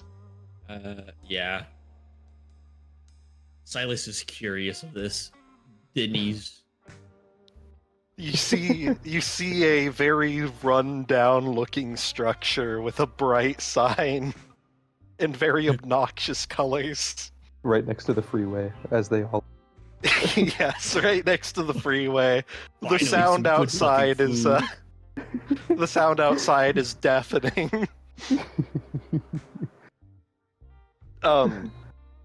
Chris is going to numbly drag himself out of the back seat and then look over to you, Avery. Avery's not gonna go in with them.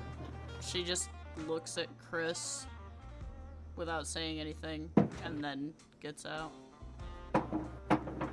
You know, it usually helps me feel better. Pretending like everything's normal for a little bit. I mean, we can't really eat food anyway. We'll just puke it right up. So they have a secret menu. There's gotta be us. I know that, but Oh. I just want to sit down in a booth. Very well.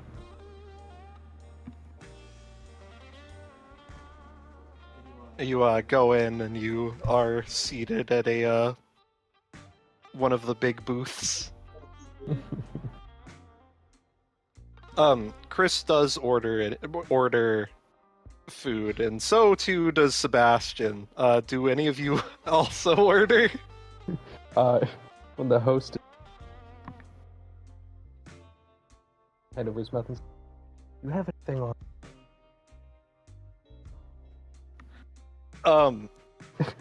Wait, what did you say? You have anything on secret menu?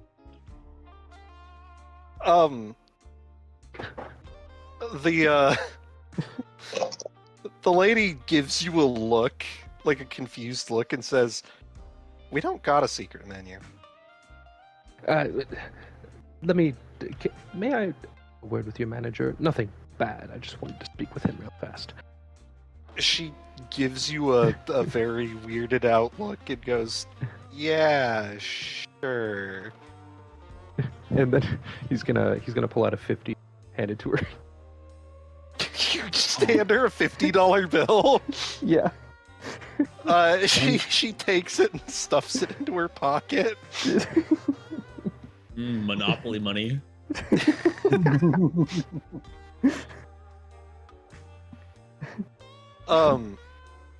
Eventually, The food comes out, and so too does a large man. It's wearing like khakis and a plaid button up, and he says, "Hello, sir. How can I help you?" I had a question for you. Do you have anything? Let's see. Particular taste. I'm looking for. And he winks. Make me a. Oh God, what would this be? Uh, Hmm. charisma? Let's go with charisma and. Oh God, how would this? What the fuck would this even be? Streetwise black market? Maybe, yeah. Wait, hold on. I don't have either of those, but I have. Do you have? Hang on. What are your backgrounds? I'd say you could make a roll on your fame. Maybe you don't really have like Fame? a. Yeah. You don't have a connections. But I'd say you could probably use fame. Okay. I'll roll fame.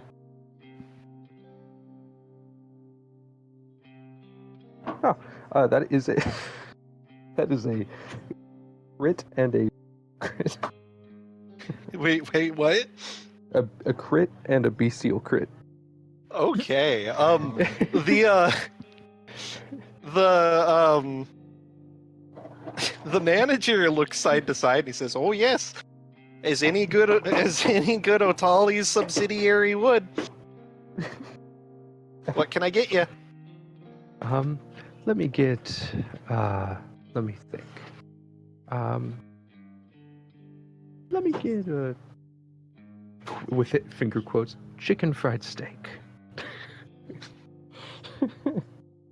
Now, is that I'm sorry, sir. I completely forgot to ask. Which taste do you have? We've got some stuff for some of the more fair folk. We got things for the more mortally challenged. Mortally challenged. You got it, boss.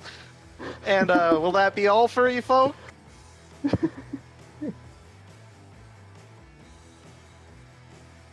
Sounds like. He looks around at the table. Mel? Sounds... Mel's just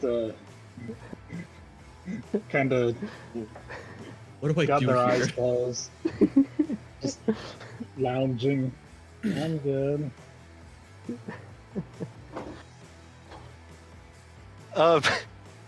Eventually, the waitress brings out a plate with like a big like paper flag sticking out of it that just says "You do not see this" in bold letters with a bunch of weird looking symbols on it. And the flag is staked through what appears to be a human heart.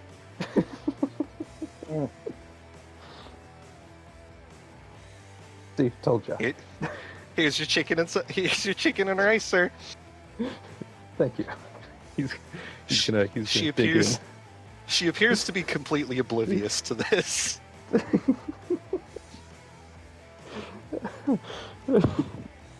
If you with your fortunes, if I'd tried that anywhere, I would have gotten stabbed by now. If you have more than 1 point of hunger, you can recover 1 point. Ooh. I think I have. Okay, I only have 1 point of hunger. That's fine. I'll still be there. Chris is currently staring down at his burger and fries with a grimace. You should have ordered from the. You should have ordered from the secret menu. That'd kind of defeat the purpose. Yeah, suit yourself.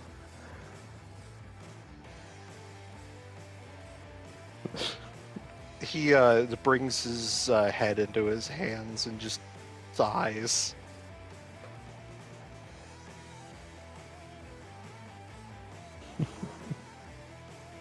You said you were here for a few months? You were like this for a few months now? Chris? Yeah. Yeah. Ditto. I've already started losing count of time. Ditto. Mel's got their eyes closed. They got their head back against the cushion of the booth. And they're just sort of lost in thought, but listening to Chris.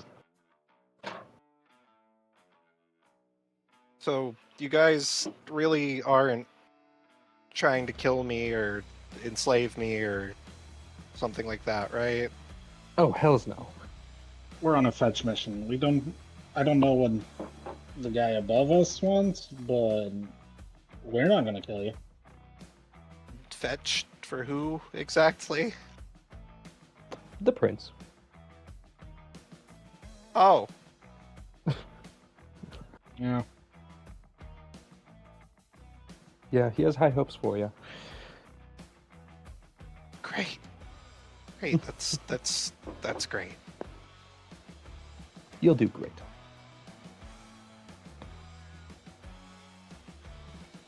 All right. So why how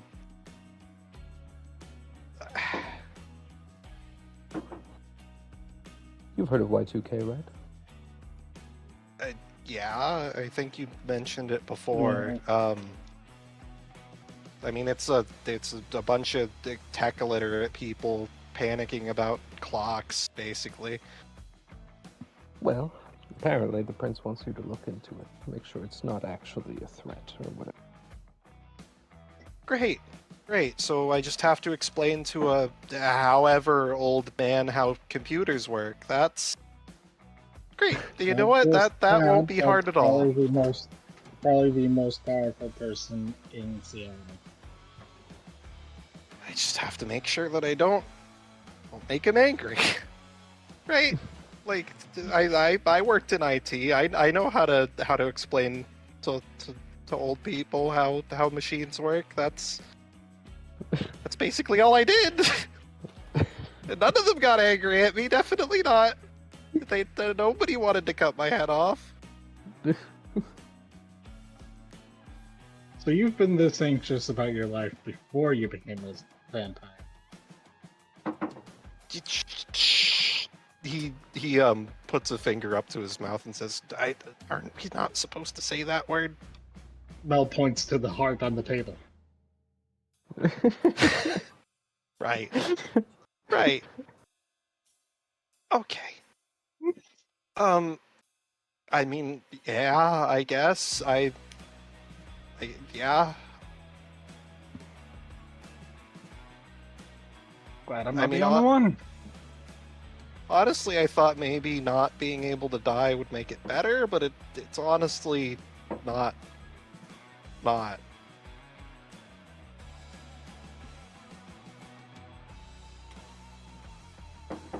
Well, you gotta look at it from the right perspective.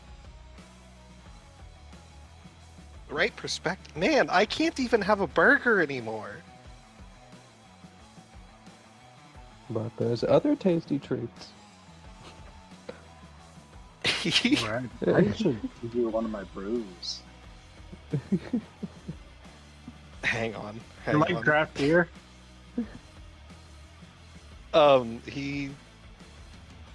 He looks over to you and he says, I didn't really ever drink before. Oh, I need to show you some of my homemade drafts. Also, oh god, hang on, there it is. He gives you this look, Vanitas, when you say that.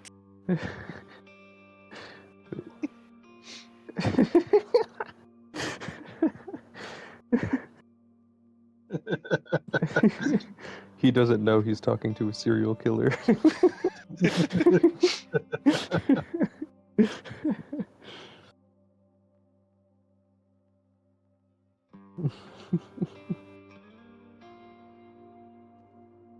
Nothing's gonna be normal ever. That Well, there's a new normal. doesn't make Not me kidding. better. I'm not kidding about the movie night. Maybe that would be nice. I guess if the big guy upstairs doesn't kill me. He won't. If I Probably. right. Just as you Um, know, if you're right, there's no possible way that Y2K, a series of easy math problems, couldn't possibly turn into something far worse, right? Yeah, there's no way this is gonna be like an action movie or anything. And we're good. You'll be good. Right. Yeah. Yeah, nothing crazy ever happens. Except for us existing. Except for when it That's Yeah. Yeah, it'll be fine. It'll be fine. I've been told I mean- werewolves exist. Right. I have heard about that. Avery fucking bristling outside. The existential crises will fade in time. I mean, you are finding out a lot, like how souls exist, and so does the afterlife. And how we no longer have souls and therefore do not have an afterlife. Wait, Great. what? Well, we technically have souls, it's just they're corrupted and can be eaten. Technically, we're in our afterlife. Yeah. Mel does a double thumbs up. Great. So either I stop existing or I go to hell. That's comforting. Well, that's why That's you... real. Real Who's comforting. to say we aren't already in hell? Right. Right. Depends on At your this perspective. point, everyone should notice that Mel's just coping. Vanitas is living. Chris slowly slides his plate over towards Sebastian, who is currently wolfing down food.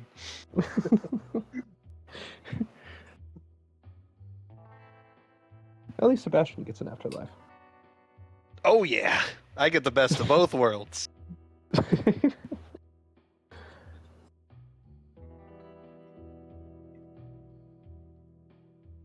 Speaking of which, boss, I'm kind of running a bit dry over here.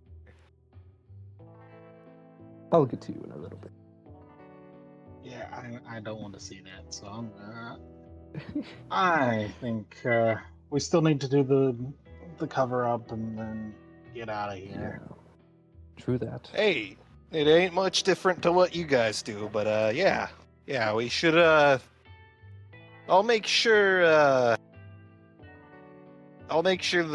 the problem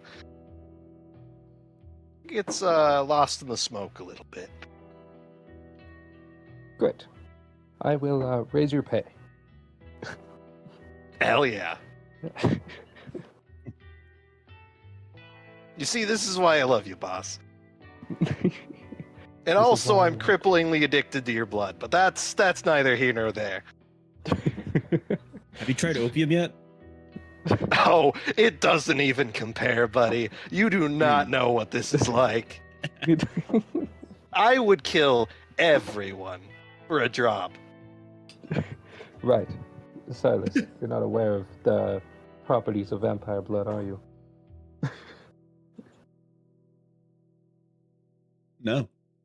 Imagine taking everything all at once, but it's actually better than that.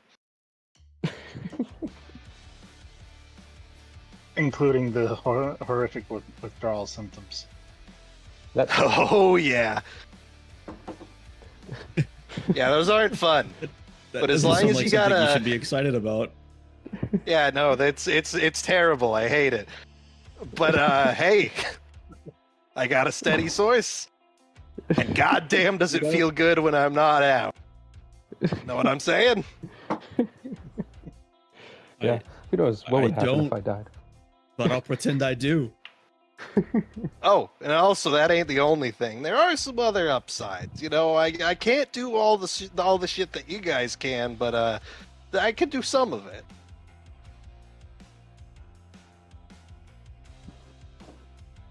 Pretty much You're still at least a me better down. driver than the rest of us. There's that. Yeah, true. you know. I only drove the old cars, so. Yeah, this guy doesn't even know how to drive. I live in Seattle. Why would I drive?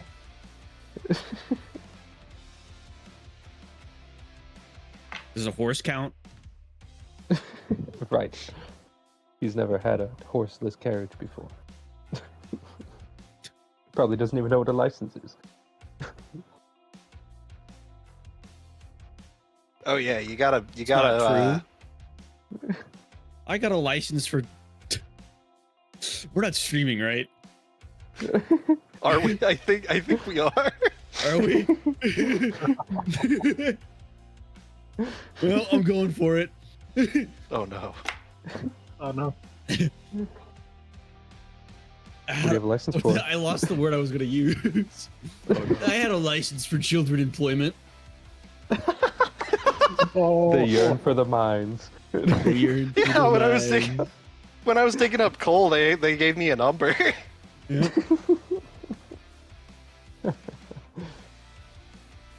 Ugh. They learned a lot, and their fingers couldn't get into the small spaces. I'm gonna get a bunch of burner Mr. Burns. I made well. 2 cents an hour. When I was a kid in France, they would usually just do jobs for the Candyman. Disclaimer: the members of Vampire Y2K do not support child employment. I do. What the fuck? Hell yeah, the kids yearn. The children yearn for the mines. How else am I going to get my sheen?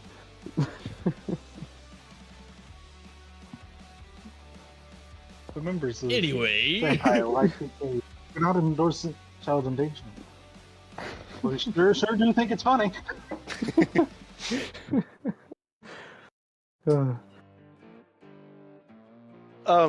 Eventually Sebastian finishes scarfing down all of his food and he says, "All right, I should probably get you guys home before the sun comes up." Yeah, that's true. Silas, we haven't fed in a while. Would you like to come to my establishment and get some food? yes, I might take you up on that offer and probably discuss some way of supplying my new residence. I'm told is probably prepared by now. Oh, excellent.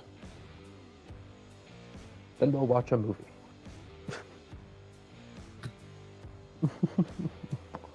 All right, let's go. You all head out. Avery, you see the rest of the group leaving the Denny's. Chris looks even gloomier than he did before he entered.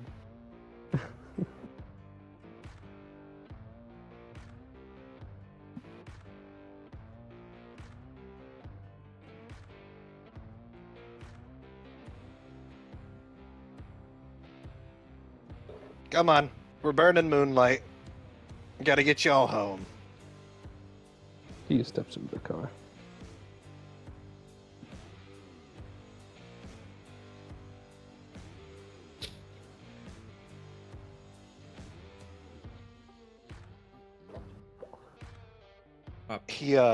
He looks over to you, Avery, and he says, "You done brooding over there?" He being Sebastian. Yes.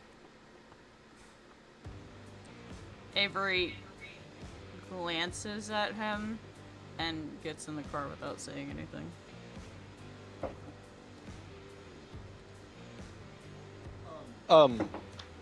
Would you be okay with me making a check for him to try and read you? Yeah. Go ahead. All right. That's one critical success and one regular success. Avery looks worse now than she did before they went into the Denny's. Damn. You still hung up about all that business? What do you care?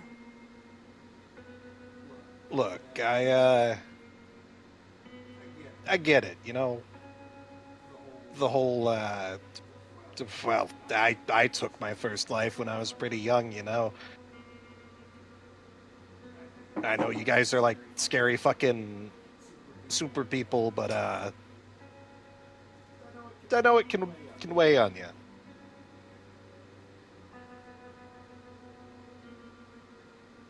I'm a soldier. I've killed more people than you can probably name. It's not a problem. And she gets into the car. Yeah, you can say that, but they always find a way of haunting. She stops getting into the car and turns around and growls at him. He puts up his hands. Why are you pressing the issue? Look, when I was working my last job, I had a lot of guys come under my wing. You know, people from all walks of life. The kind of sordid affairs we got into, they reacted differently, everyone. I know you don't let that shit fester, because it endangers everybody.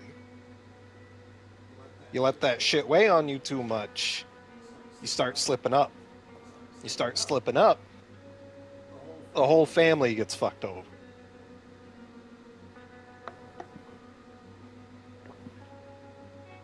Trying to give you a shoulder to cry on or something, I don't know. I mean, You don't I want to work be friends for- with me, Sebastian. You're gonna get hurt.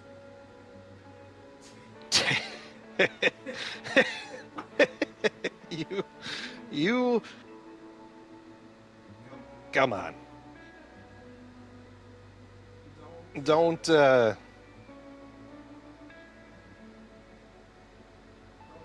act like you're the only one. My hands are far from squeaky clean, you know. Avery I mean, shit. snarls, getting right next to him and baring her canines, and murmurs, "I almost tore you in half in the alleyway. You are lucky I have any ounce of restraint left in me."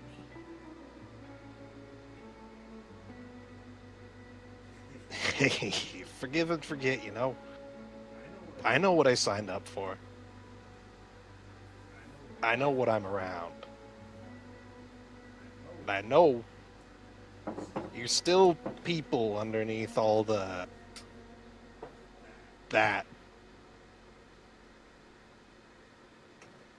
Are we? I don't see. Yeah.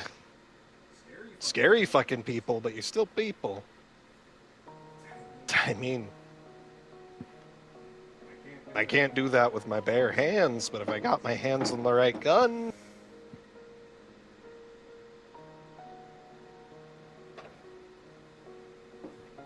I mean, shit, we've done way worse things as a species than anything that you could dream of.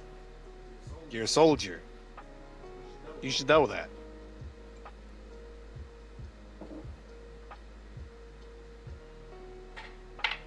Just because you can do it with your bare hands doesn't make you less, I guess.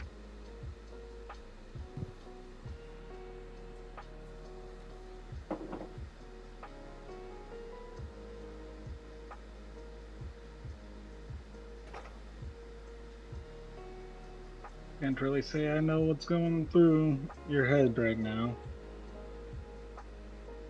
I'm upholding an oath. So,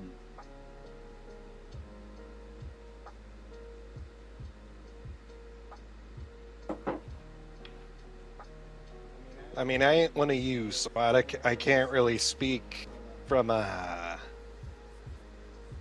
point of authority, but I mean, shit, you could probably talk to the scary witch lady with the goat horns, you know. Avery growls at him again.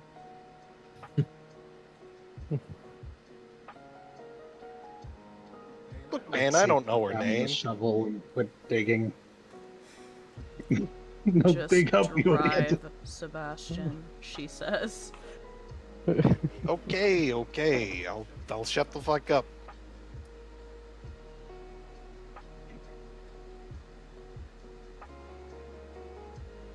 And you guys will return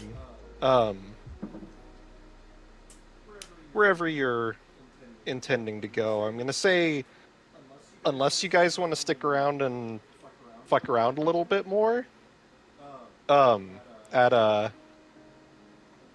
Silas's, or oh my god, I'm dying. Vanitas. Vanitas's It's mine place. now. He's You've been deposed. it's a hostile takeover. You have to get through my staff. He's discovered the new capitalist culture, and he's fully embracing it.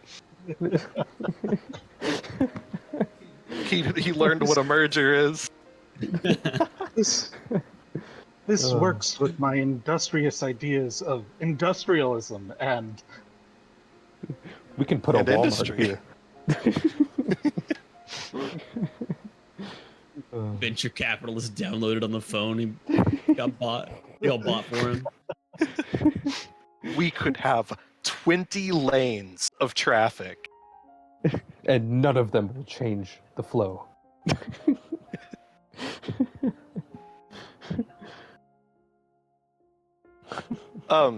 So you guys can fuck around, or we can just work on getting everything that you want set aside. Like if you guys want to do any hunting or conversations with any NPCs.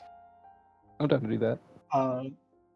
when Mel gets a moment to speak to Avery, they actually have something to say to her, but it's more of just reciting this to her. Sure thing. Avery, if you want to do that scene first. I mean, I'm down to hang around. Avery wants to talk to a couple people, so. Sure thing. I'll be here for a bit. Just off the cuff, when they've got a moment, Mel just says, "No man is an island entire of itself. Each is a piece of the continent, part of the main. If a clod be washed away by the sea, Europe is the less. As well as if promontory were, as if a manner of thine own, or of thine friends were. Each man's death diminishes me, for I am involved in mankind. Therefore, said not to know for whom the bell tolls. It tolls for thee."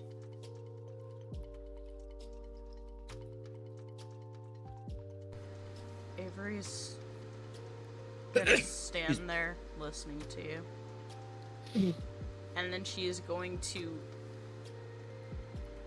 grab your shoulder with an uncomfortably tight grip and say, "Don't change," and let go of you and turn around and start walking away.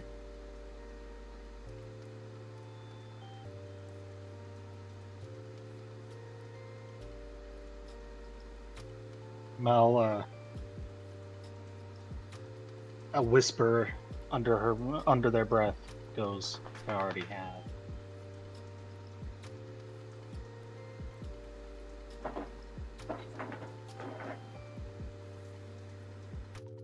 With that scene, I suppose I'll start going down the list.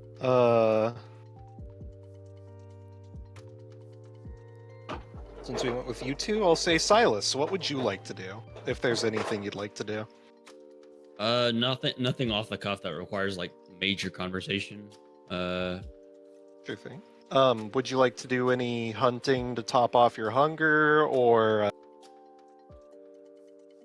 Yeah, probably. I would do that. Sure After thing. I'd like to talk to Vanitas about supplying Silas's refuge, but not Okay. sure if that requires a yeah, if you want to have that verbal conversation, real quick. conversation or just an assumption of one. Ooh, a tour. Vanitas will be probably on the second floor of his bar, if his nightclub, and he's probably just sitting at the bar, surrounded by people.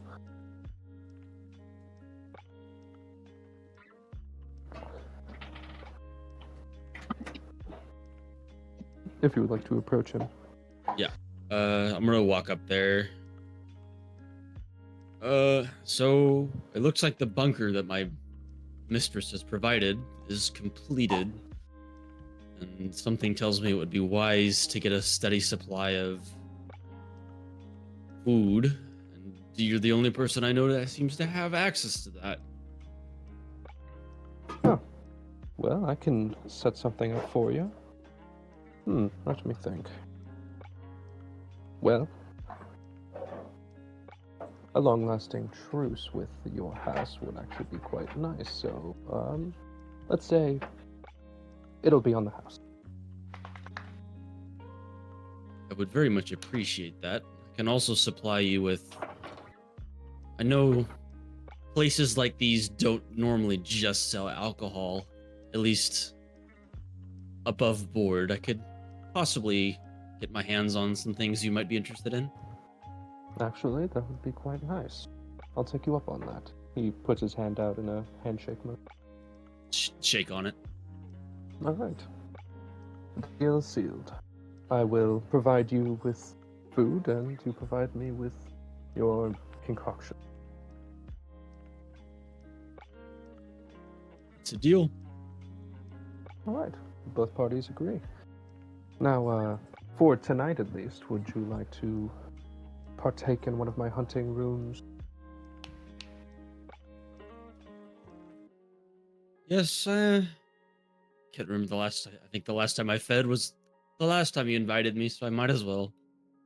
All right. Not sure what ramifications long-term hunger tends to cause on this new form.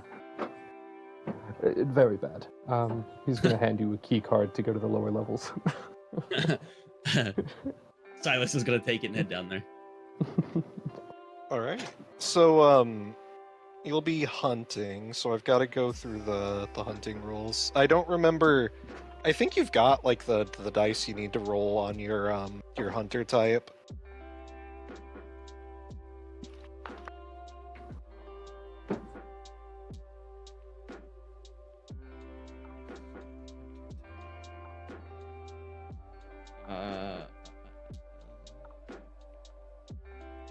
Nuts.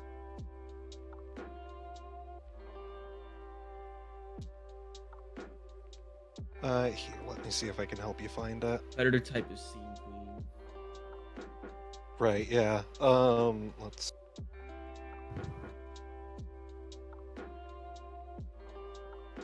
Does it say? It does not say, so let me look it up real quick.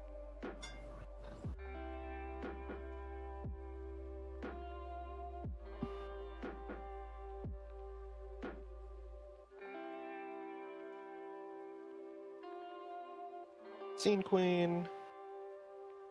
Manipulation plus persuasion. All right. So if you want to make a manipulation plus persuasion check to see how you if you can bag yourself a body. Here. My dice haven't been unpacked yet, so and that's you said manipulation plus what? Which one? Manipulation plus and persuasion.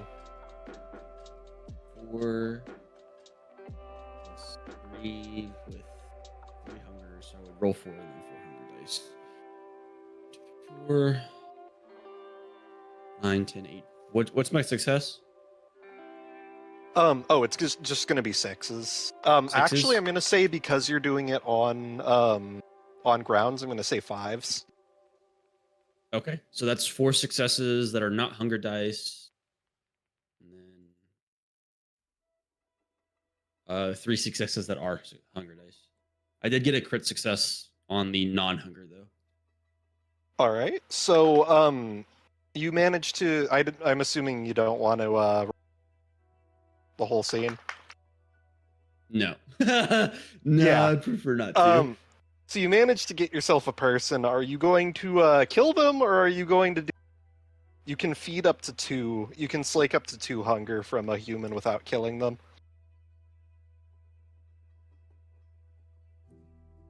You deny your hunger its purpose. Do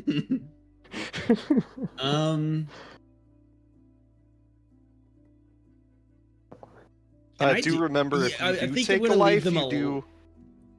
Yeah, I'd get it. I'm gonna keep him alive, but Sure thing. I think I might actually act this one out if you're okay with it. Yeah, Oh, yeah, absolutely. we love But doing that. Go ahead. I do want to go ahead ask and you if describe you're the okay scene with to me, like offering them some opium. Yeah, yeah. Okay. Like I'm not sure. It's okay. Vanitas's hunts are unhinged as fuck. So I'll Okay, so allow who you do to I describe. find? I'll allow you to make those decisions if you want. I can make them. I can describe it if you want, but I'll allow you to describe the scene in full if you'd like. Go ahead and just give me what I see, what I found, and then I'll go from there.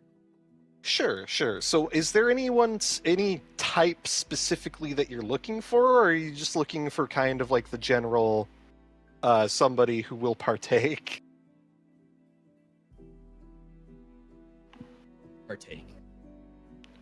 Sure thing. So you're not being particularly picky. Let's see. Like anyone who would take what I'm handing out would fit under my definition of Oh vagrant. yeah. It'll be. I'm assuming that you're specifically targeting a somebody who fits within your predator type. Yeah.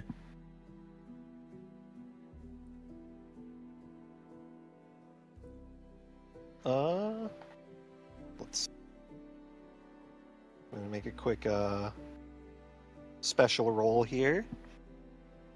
Oh, okay.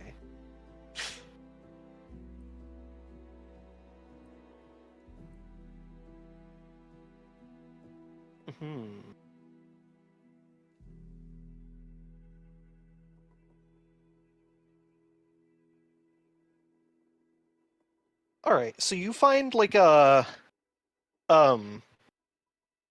punk dude. He's wearing like a leather jacket. He's got like a bright red mohawk, jeans with the chains all over them. Okay.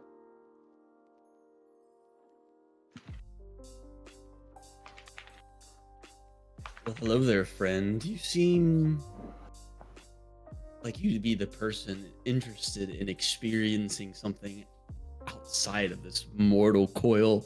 Would I be right in that observation? He looks side to side and he says, "Shit, man, I'll try anything once." Well, I just created this new concoction. Give it a try. And I hand him the syringe. Oh shit, you're like you're one of those designer drug people. Hell yeah, dude. What's this do? I don't know. I haven't named it yet. How about you give it a shot and give me some ideas? Hell yeah. Bottoms up. What is is this something that you would take orally, or is it Syringe. It's like a syringe. Like if you ever watch the war movies where it's like the morphine is like in that yeah, aluminum packet type thing. Yeah, that kind of yeah. So he shoots up, and go ahead and describe to me what happens. Its main effect is to put them at ease with what's going on around them. So obviously I could feed without fighting. Yeah. But it gives them a sense of ecstasy physically, and visually it's on the same level of like its lights are more vibrant and fluorescent. Kind of that LSD-esque. Neon type thing. Yeah. Yeah. So he injects this this chemical into himself, and you see his pupils dilate almost like saucers, and he goes, "God damn, dude, this is the bomb." It sure he, is. As I'm like, oh, go ahead. Sorry. He like leans back and just sort of stares at the dancing lights of the club. It sure is. Now, do you have any recommendations on what we should call this? Just kind of like circling him and observing his physical and his response to it. He thinks for a moment, and he says, "I'm thinking,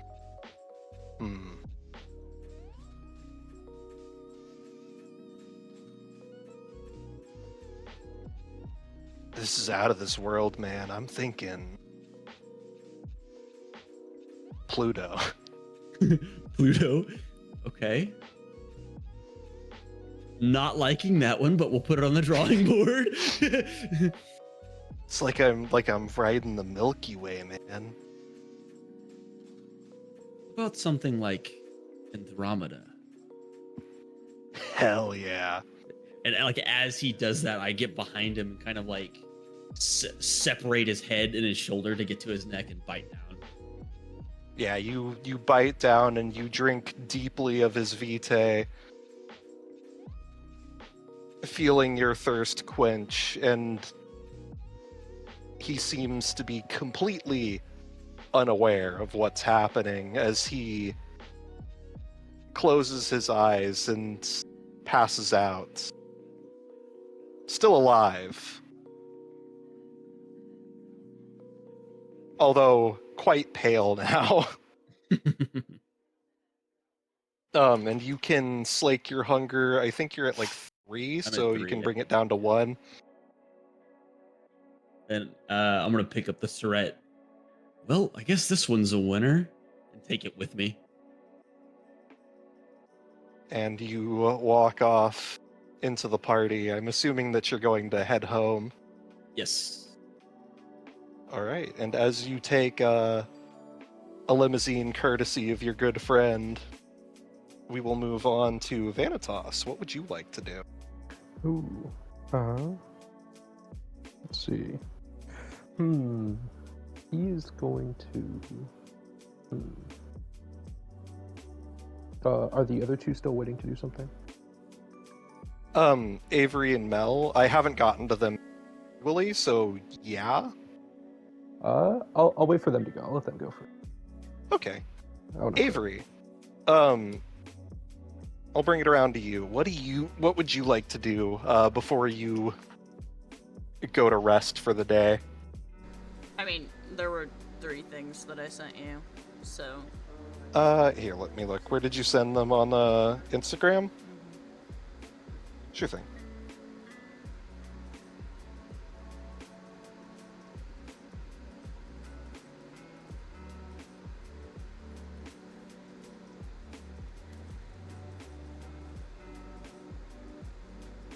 Okay. We'll go down the list. I think we can, You can like do If things we- in between them. That's why I sent it yeah, to if we you. need to, I can jump back and forth. So let's start with Chris. Chris is staying. He asked, Vanitas if he could stay in one of the suites for the night, or for the day, because his home is most likely not safe. I mean, I assumed he wasn't gonna get to go back to his home, considering we're Yeah. dragging him here. So Yeah. So, presumably he's going to be kept in one of the suites. He has sequestered himself. If you guys, Vanitas, do you give him access to the like private Yeah. area? Yes.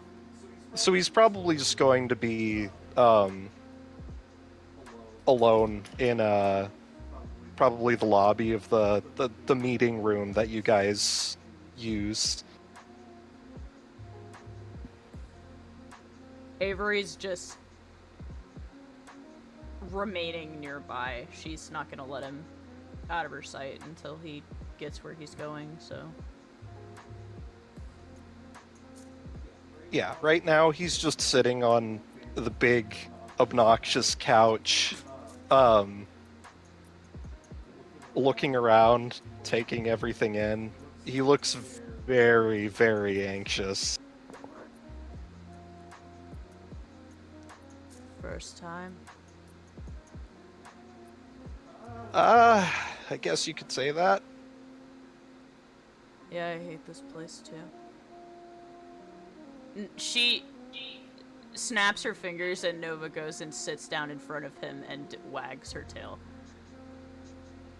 He'll, reach out and pat her on the head. If she does that thing Scream does, where she just puts the entire weight of her head in his lap. She's really cute. Where'd you get her? The woods. Oh.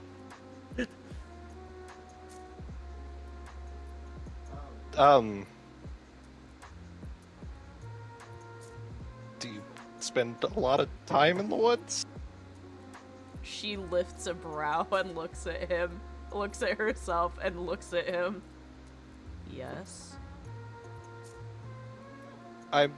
Look, man, I'm not really good at this whole, anything involving people. She lifts her brow further. I'm just trying to make small talk. She sighs and walks over and leans against the arm of the couch. Would that make you feel better? I guess. I mean, a whole lot's been happening very suddenly. You know, just after I started thinking maybe I could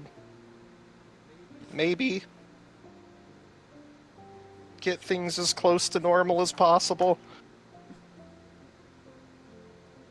There you go, using that word again.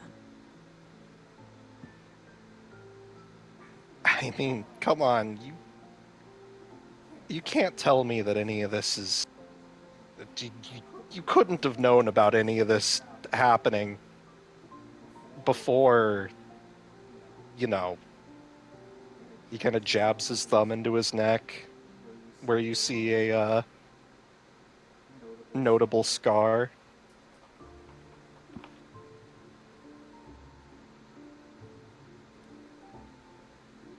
What exactly are you defining normal as, kid?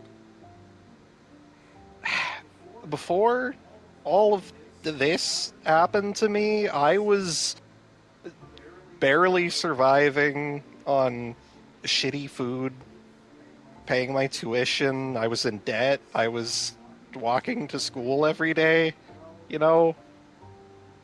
Now I'm some sort of immortal monster. that drinks blood, and now I'm going to be working for some jackass that calls himself a prince. He is an ass. Don't let him catch you calling him that. Yeah, I had a feeling that would be bad. I mean, you're scary, so I'm assuming you didn't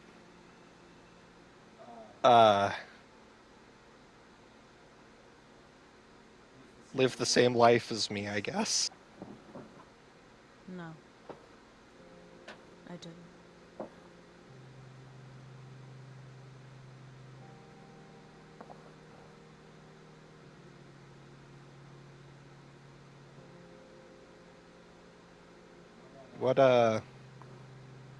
What was normal to you before this? She gets the 1,000-yard stare again. Not good? I was a soldier. Good. What do you think that means? I mean,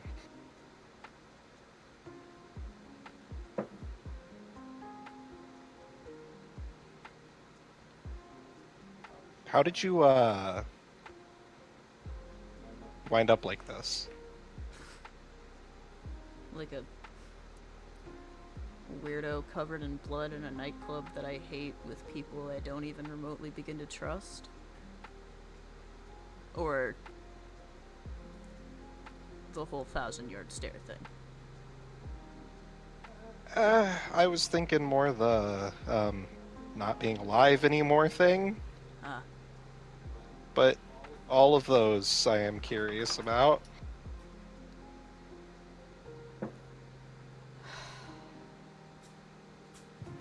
Blame it on a girl.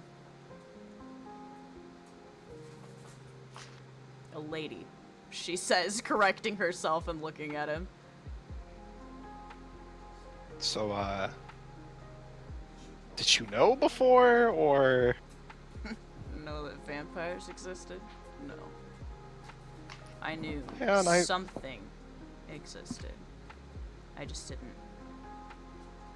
know what. Yeah, I guess you could say that I had the same introduction into all this.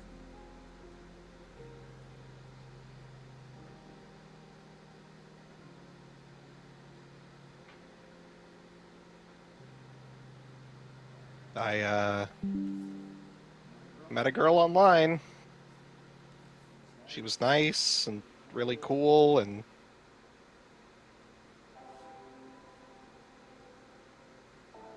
And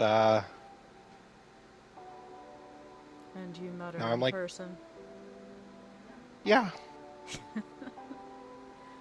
You know, And I used to tell my boys not to get into that stuff for this exact reason.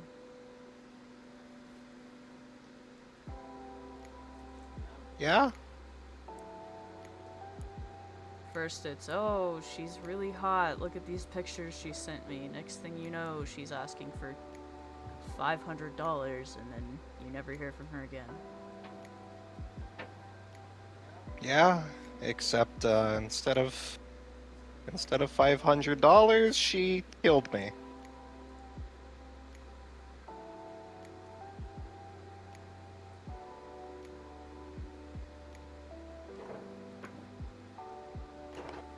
And then I got back up. Was she hot? She looked like I do. Now, I mean, I didn't care. I thought she was pretty. Oh, you're a personality guy.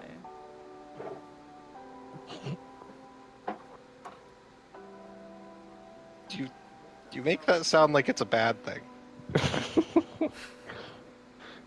No, just Not the answer I was expecting.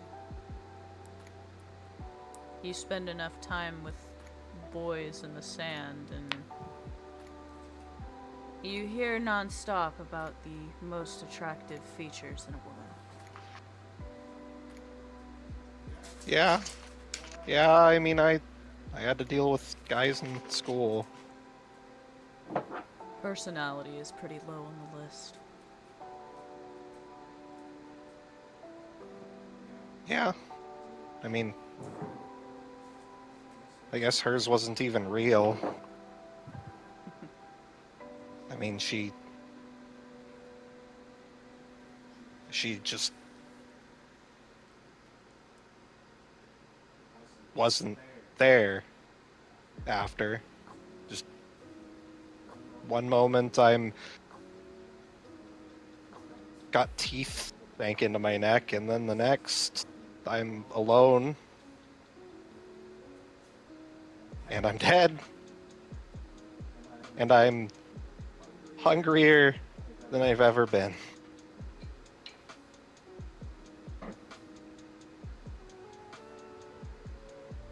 And I had no idea how any of this worked. I still barely do.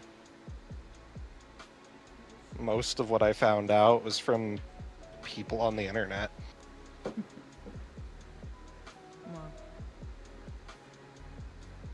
ask questions in a safe environment.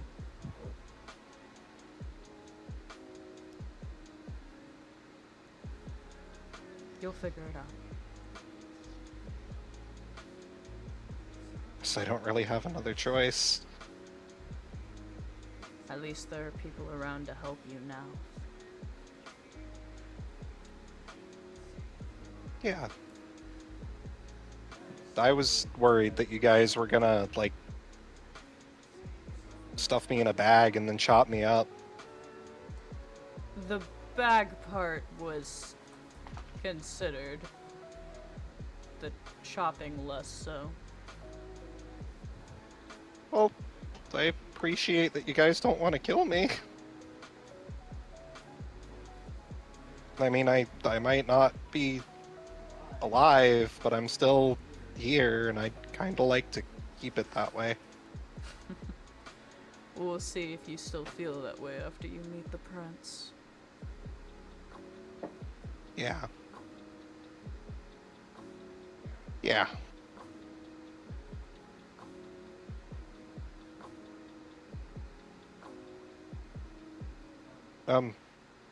Thanks, Oh. by the way, for, saving my ass. Me? I didn't do anything. You You should be kidding? All of you thanking guys. Vanitas and Mel. Vanitas' ears The- prickling in the background. You mean the rich guy who owns this place? He was not helping. Vanitas, are you eavesdropping, you motherfucker? He's always watching. Yep, I knew it. I mean, that guy was different from the rest of us. Those kinds of vampires, they're they're very angry all the time. She gives him a quizzical look. Like I don't know what the terminology would be, but it's like how you turn into an animal and I look like a fucking burn victim, and the person with the doctor can turn into shadows and stuff. That guy, he's one of the angry ones.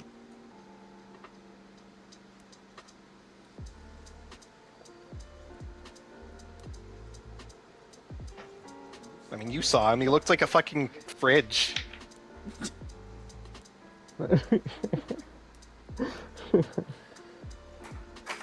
A fridge on steroids at that.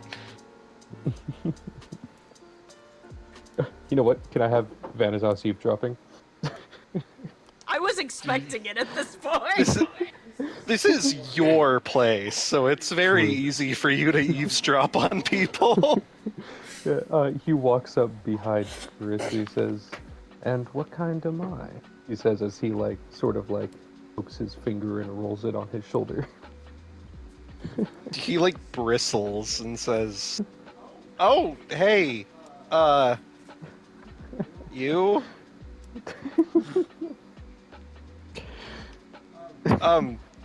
Like I said, I don't know what the words are, but I mean, the big guy did say you were like a toreador? Toreador. Right. I'm an artiste. How does that translate to your magic powers? How should I put it? I see things that others tend to not. Huh. Details. The stuff hidden just below your thigh. Like that fucking mime. What mime? Here we go. Don't again. worry about it. You see the mime slowly rise from the floor in front of you. Nova flips him gives off. the mime an uncomfortable stare.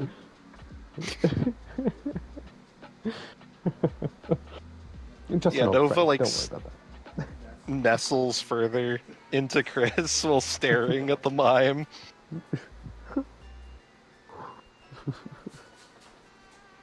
Just an old acquaintance. Don't need to worry about that. Okay. Yeah, I don't. I mean, I've always been into the other stuff, like the occult shit and the conspiracy theories and all that, but I always thought it was bullshit for the most part. Well, Yeah, I'm starting to realize that that's not the case. mm-hmm. Any crackpot theory you can come up with is probably true. Yeah. I mean, I didn't realize that the Denny's sold human hearts.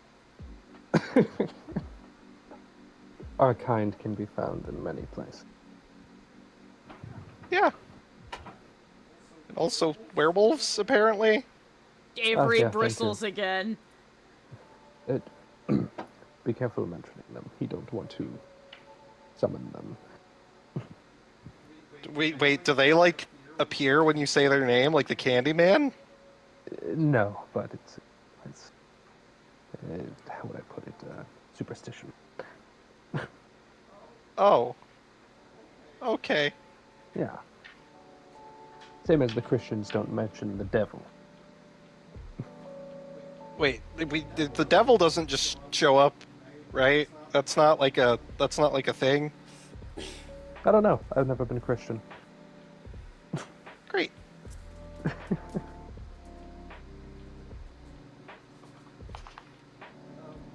Actually, I want to roll to see what Vanitas would know about the world. Yeah. If you want to make me oh god, what's the occult? Hang on, where's your? Let me take a look at your sheet.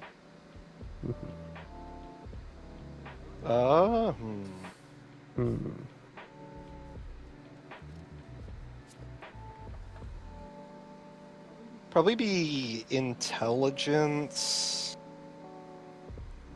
Oh yeah, there is an occult stat, so it'd be like intelligence occult. Oh, okay. I'll use my intelligence.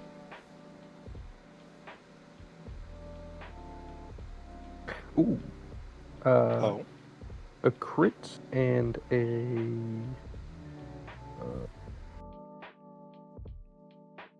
crit and a success.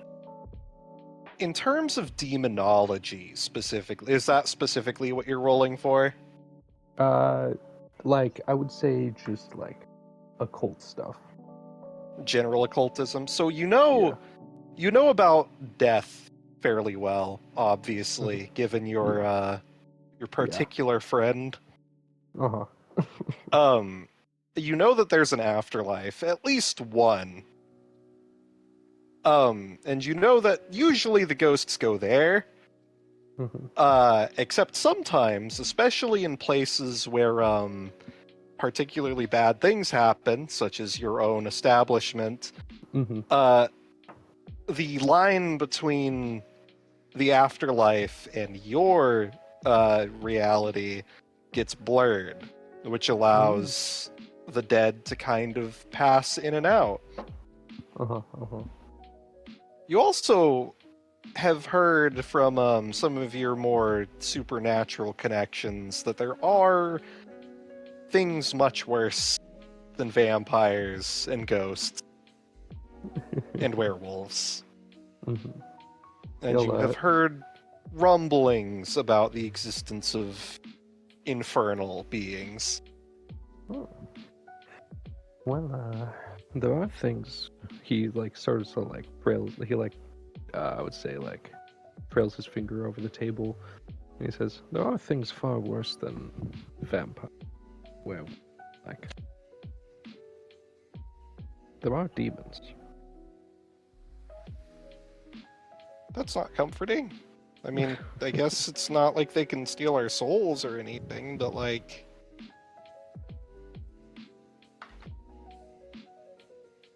That's still concerning. Just a few rumors here and there. We shouldn't have to deal with them, hopefully. Great! Unless Y2K is a demon possessing the computers and stuff, but... I would really fucking hope not, because I mean, I would not feel safe in cyberspace if that's the case. Well, I will leave you all be with your existential crises. I'm going to go hunt. Yeah, I should probably go to bed. I'm ready for my thanks. hunt, by the way. But Yeah. What was it? Thanks for talking with me. Avery gets up, snaps her fingers to heal Nova, and walks away. And the three of you depart. Mel, is there anything else you'd like to do?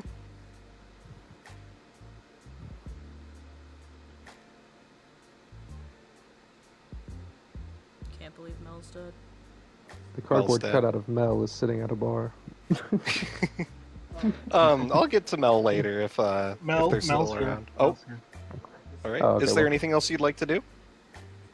Mel is actually going to make a round trip back to their clinic real quick to grab a cooler and then head back to the place. Sure thing.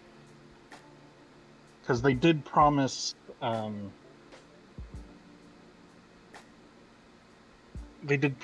to get Chris one of these. Oh, yes. Yes. Yeah. Yes. All right. Can this count as Mel's hunt? Sure. If you want to make me the hunt roll. Okay.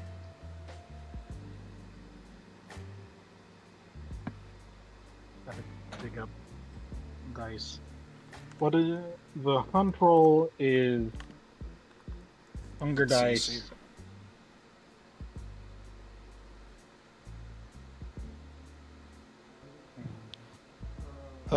So Bagger. Here we go. It's intelligence and streetwise, Okay. and I'm pretty sure that you have specialization. That falls under this as well. Yeah. So that's 3, 4, 5, 6 total. 6 successes. No, 6 dice to roll. Okay. I was gonna say that's gonna be kind of crazy. Okay.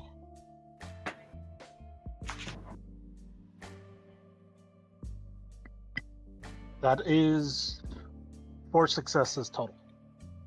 Okay, so I'm gonna say that you get basically four hunger worth of these drinks. Okay. They're all ice cooled. Like they're like chilled draft Yeah. beer packs. Hell yeah. So you bring this cooler. I'm assuming that you're gonna take it to Chris, Yeah. and you catch him in the kind of common area down in your usual meeting room, right after the conversation with the other two happened. And he looks over to you and he says, "Hey." Mel tosses one of the bags over. He catches it, fumbles, and nearly drops it, and then holds it up and he says, "Oh, this is the stuff you were talking about, right?" Yep. And it's you didn't kill anybody, right?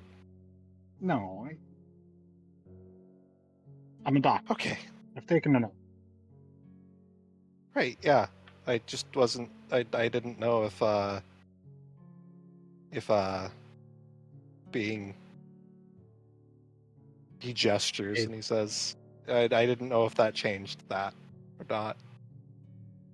It's harder to beat this. And the doctor. Yeah, I could imagine. I mean, I haven't hurt anyone yet, but well, I mean, I guess hurt them irreversibly.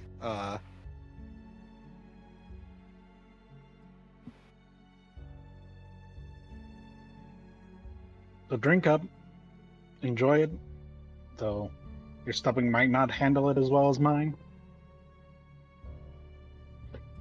Yeah, all right.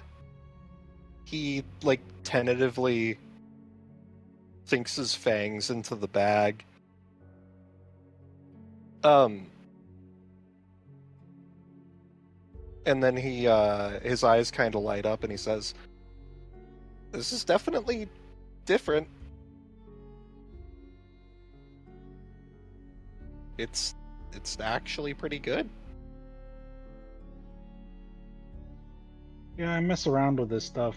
Alcohol, it's a form of poison. And I've been messing with it, trying to see what flavors stick and what don't.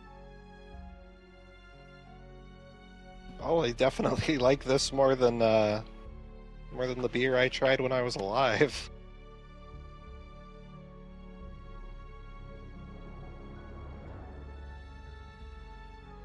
It's important to find things that you can do like this. Even if it's for a few moments. Just something to think about that's other than all of this. Yeah. Yeah, it's I try to forget about it as often as I can. But we can't just keep doing this either, you know. Yeah. Yeah, I know. So enjoy these moments. He Okay? smiles a bit. He says, "Yeah. Thanks a lot. And you what was better your share name with again?" me. Oh, Mel. "Thank you, Mel." Better share with me your next big project. I want to know what everything about it. After all this. Well, if I can get my rig back, I mean, I'm assuming I can. Hopefully, if this prince It knows seems that like computers need to be, uh, if he understands that I need a computer to work with things. yeah, you should be But able yeah. to get it back. Yeah, if I can get it back, I've got a whole lot of things I've been working on. I mean, there's not a whole lot that I can do now that I was able to when I was alive, but I mean, the not having to sleep thing definitely is an upside. Trust me, it is. Not being tired, just being awake when you need to be awake. Studying Yeah. got a lot easier. Yeah, that I mean, I have a lot more free time now. I can't really spend it in the sun, but I didn't really do that anyways. Yeah, me neither.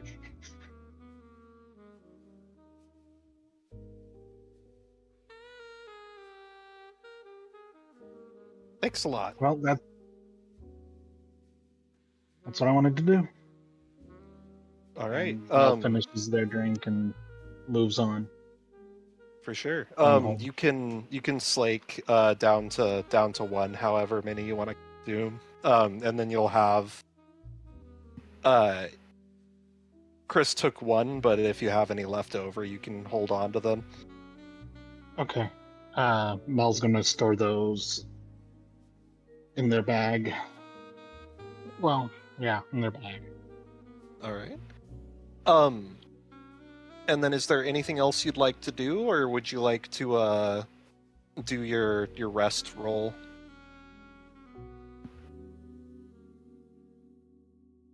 Mel's Or I gonna guess stop rolls by. since you're gonna need to heal and everything. Yeah. Mel's gonna stop by Vanitas real quick. Sure thing. Oh,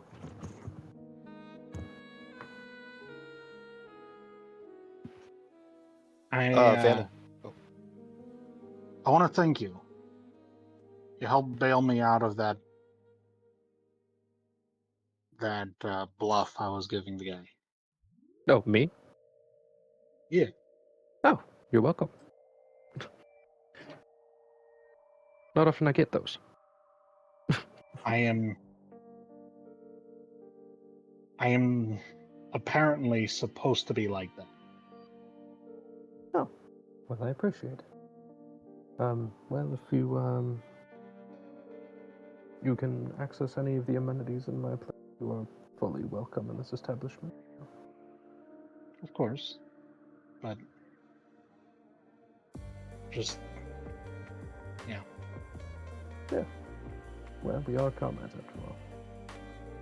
I will assist where I'm needed.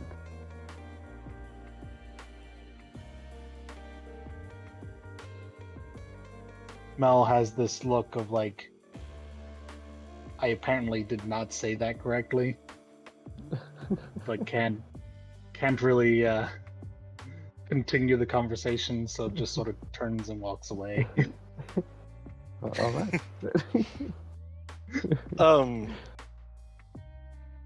If you want to head out, then we can do it quick. But otherwise, if there's anything else you want to do, I think Mel's just gonna head out and do the repairs. sure thing.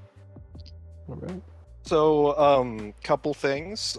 Do you want to heal first, or do you want to do your test first? My what? Do you want to do your healing first, or do you want to do your because you've got the permanent stain? Do you want to do your humanity test? Let's do the humanity test. Sure Which thing. That's my humanities. The amount of free slots on my humanity versus Including the stains. including the stains versus the stain Yeah. You just have to beat you either have to match or beat the number of stains in terms of successes, and it'll always be difficulty 6. Okay. Okay, that's a critical success and a Goddamn. success. And you only have 1 stain, right? Yep. All right. So go ahead. If you want, you can describe how you handle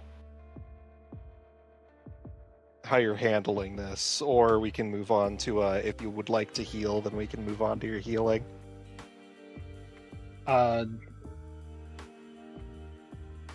today, Mel. I think Mel, as a part of trying to reconcile how today went, just remembered that poem that they recited. Yeah. And you did definitely save a life, or at least an unlife. Mm-hmm. So yeah. And then if you want to try and heal your wound, you can either heal it or you can choose to just leave it. It'll I be think 3 separate rouse checks.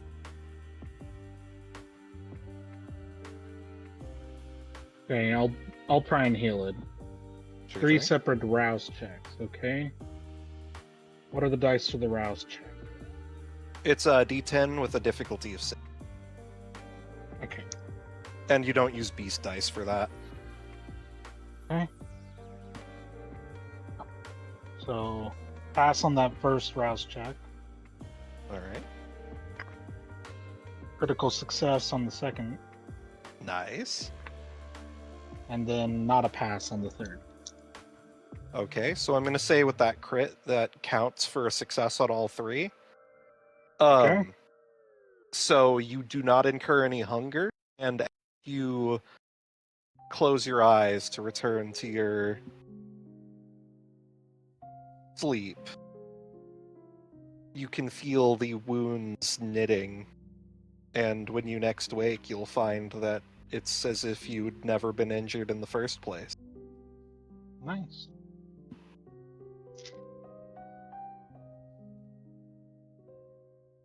So that concludes Mel's night. So we can bring it back up to Avery. We can do your second thing. Oh, wait. I haven't gotten Oh. my thing yet. Vanitas hasn't been able Oh, to go. yeah. Vanitas, what would you like to do? Ooh, okay. So I want to go through this because I do have to head out in a sec. Yeah. Yeah, but is it he's going to specifically go around looking.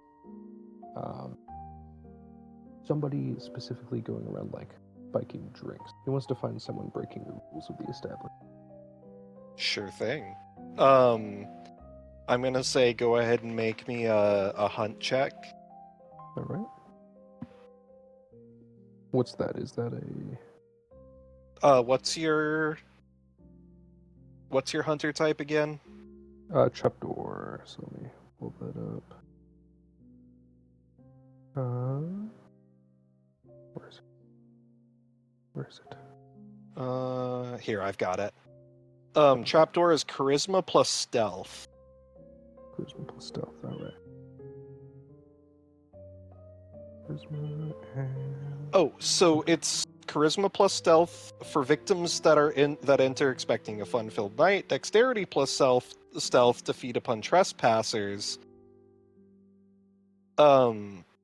And wits plus awareness plus haven dots is used to navigate the maze of the den itself. So you can choose one of the two, depending on if you want to say that this person is enjoying the festivities, or if they're basically whichever one's a better role for you. Yeah, I'd say they're probably enjoying the festivities with what they're doing. Sure thing. So which way? Yeah, I'll go. Charisma. I'll just have you do that to find your victim, and then we can go from there. Yeah, that is 2 successes. All right, yeah, you find a person who has you see that they've been kind of running from bar to bar, taking Uh-huh. drinks and not paying back. Uh-huh. They seem to think that they can get out of paying by just going from one bar to another on levels. Mm-hmm. You also look for someone like specifically harming others. in what Okay, they yeah. do. Yeah. So you'll find somebody who's kind of schmoozing up people who are definitely not in the space to be consenting. Yes. Okay. Perfect. Also, he'll send Sebastian to deal with the other guy. Yeah, Sebastian's just like, do you want him to show up in the morning, or do you want him to be here? Take him, kick him out, ban him, and then he's gonna You go got for it, the boss. other guy. He will go to the other guy and try to bring him down. Sure thing. With your Yes. with your 2 successes, I'll say that you have lured him into your domain. Which, for the how would I put it? Flavor, I was thinking of having the theater area having been decorated in a specific way, which I'll describe. Yeah. If you want to describe the scene to me, go ahead. Yep. As he guides the man through to the theater, he would have seen that the theater looks like a sort of fever dreamish-esque replica of the bar upstairs. Mm. And he will have him take a seat as he steps behind the bar. I think I But see where also- you're going with this. He also would have several wooden puppets just sitting in each of the chairs, limp. And Yeah. The guy. Do you want me to voice the guy? yeah, The guy sits down and looks around, kind of confused and concerned, and he says, "So,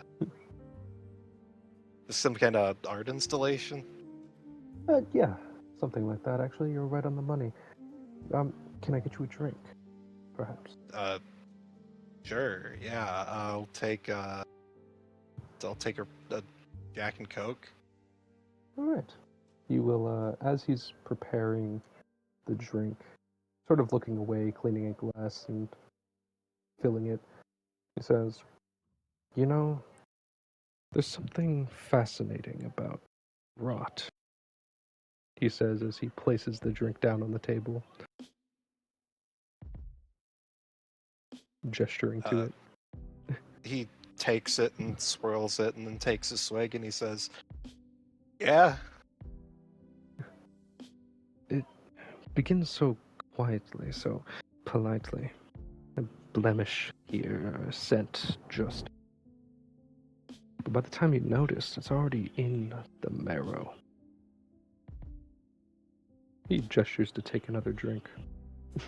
He zips again. That's you, isn't it? Not the beast in the alley, nor the brood in the dark. You're the friendly smile at the bar. The laugh that lingers just long enough. The kind of sickness that wears cologne. I don't think I know what you're talking about. He, starts pacing, monologuing. People like you think predators look like me. Sharp teeth, pale skin, a little too elegant to trust. But the truth?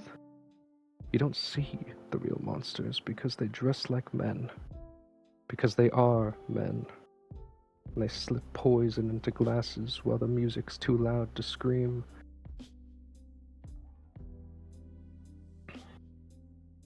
See, as you're monologuing, he's kind of looking at you, like really looking at you, and he notices less human features, and there's this slight tremble. You walk into my house, my sanctuary of hunger and rhythm, sweat, and think yourself entitled to violate the rules. What are you talking about, man? I ain't done nothing tonight. He pulls out a knife, and I want to say a prop knife that looks real, and set it on the table. You see, I may be a killer, yes, but I am a curator of death. Every piece precise, every victim chosen. There is meaning in what I do. But you defile, you corrupt, you take beauty and smother it in your cowardice. So tonight, I reclaimed the art. He says this as he intentionally turns away from him. Fuck you, dude. You don't know shit.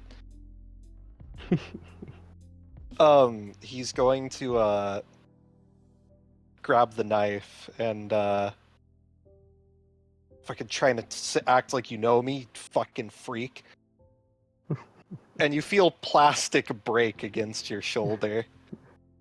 He turns a wide grin on his face as he snatches the man's arm in a death grip. His face goes pale, terror washing over it.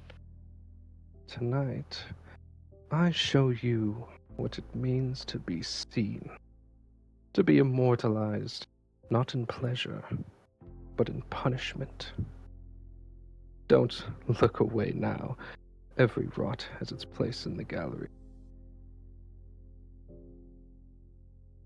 What the fuck are you? What the fuck are you, man?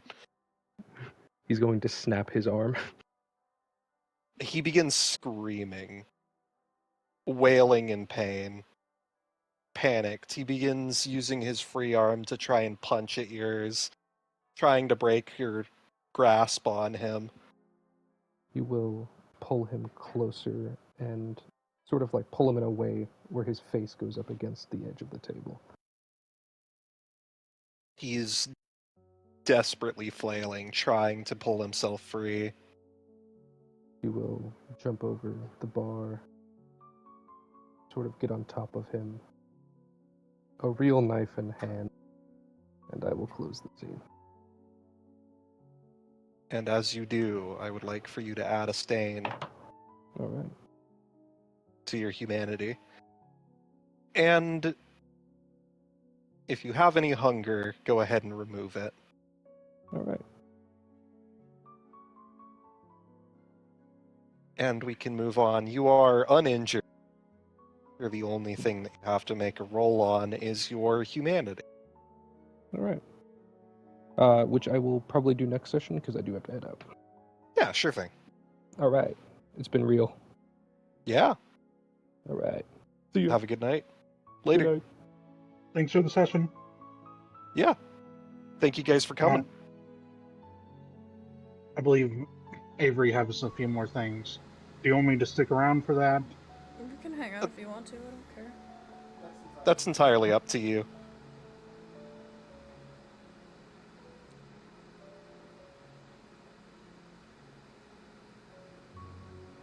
I feel like hanging out, so.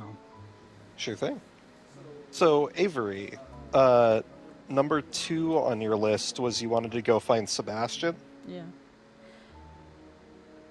Not necessarily like hunt him down. I feel like she'd just conveniently Yeah, you're run just into gonna see him. if you... Yeah, so, I kind of imagine he's like yeeting this person out of the bar and Avery's outside. Yeah. You see, you're leaned against the wall, and you see, as a guy goes flying out onto the pavement, and you see Sebastian say, "And you stay the fuck out of here, you fucking mooch." Avery lifts a brow and looks at him. Oh, hey, you waiting for a ride? Yes. She says, eyeing him. I could give you a lift. I think the boss is currently Occupied. yeah.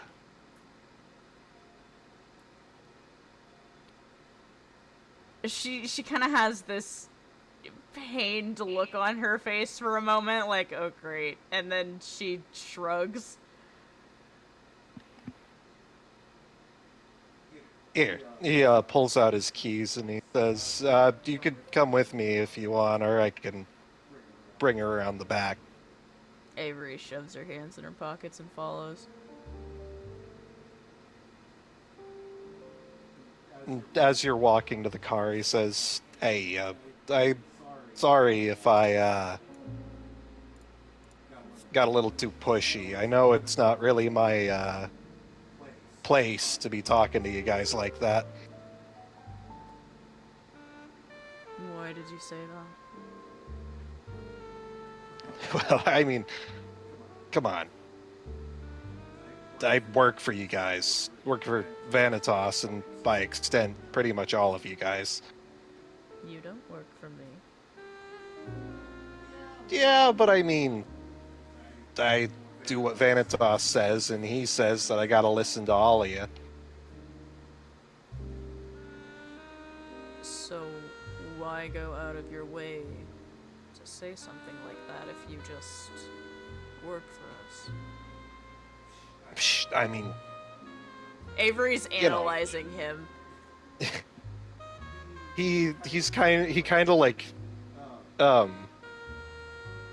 puts his hands in his pockets and then pulls them back out and then fidgets and then puts them back into his pockets, and he says, "Look, like I said, I worked a pretty sordid job before this, and I knew a lot of people who came in and out of that. Most of them ain't alive anymore, but that's besides the point." Were you in a gang? She looks at him. um, well, the gang makes it sound a lot less organized than it was. So, mafia. Yeah, you know, family. It's what we like to call it.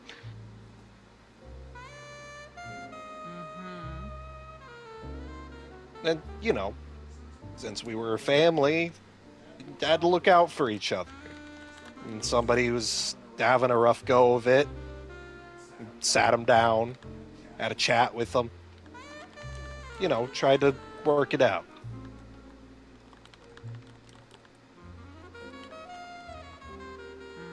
There was I don't want to suggest you're anything like this guy, but there was a kid took under my wing way back, and he got into the wet work.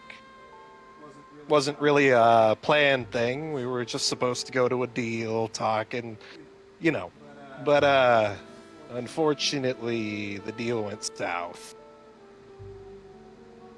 We had to put the fuckers down. Now, that all happened so fast, I don't think the kid really even understood that he put two in a guy's chest, but unfortunately, you can't just leave a bunch of bodies lying, so told the kid to bring the car around. We dumped the guy into the trunk, and as he was easing him in, I guess he made eye contact. He had that same look in his eyes, the same stare. Like it was dawning on him that he could do that to a person. Like he wasn't sure if it was right that he could, or that he did. So, I mean, I had to keep us moving, so I just bossed him around, told him what to do, gave him the shovel, we buried the body. But, I thought maybe if he slept on it, he'd feel better. He didn't. Most of the guys I knew, they could deal with it. He couldn't. So I took him down to the deli, we had a nice sandwich, and I talked to him. And think he felt a little better, but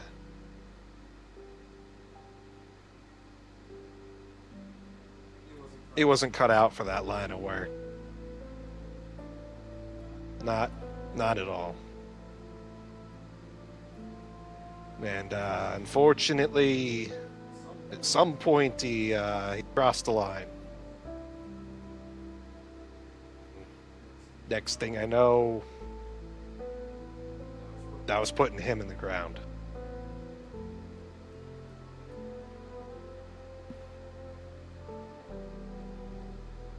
I'm glad I wasn't the fucker who had to pull the trigger, but you know.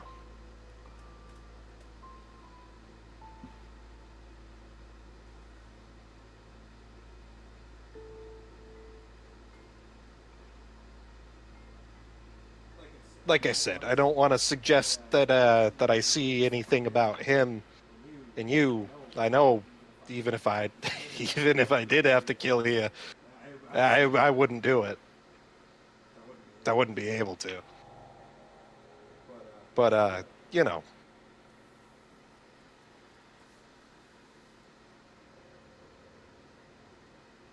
I don't know. Just get in the car. She stares at him for a long moment and then gets in the car. He gets into the driver's side and starts taking you on your way back home.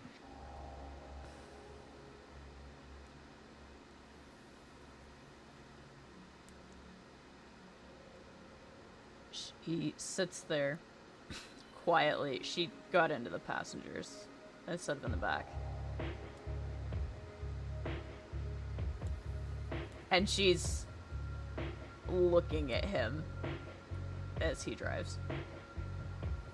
He kind of glances over at you a couple times.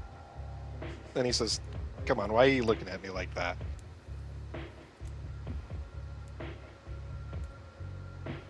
She continues to look at him. Come on, please. It's starting to freak me out. She smirks. Hey, this ain't funny. This ain't. What's the matter, Sebastian? Knock it off. I thought you weren't afraid of me. God. Shit, man. What do you expect? What's the matter? You fucking staring at me, that's all. It's making me antsy. She looks away.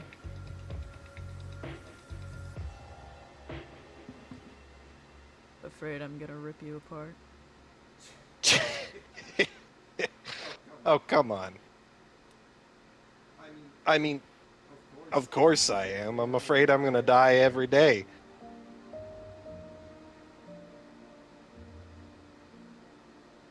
Any of you could fucking do something to me.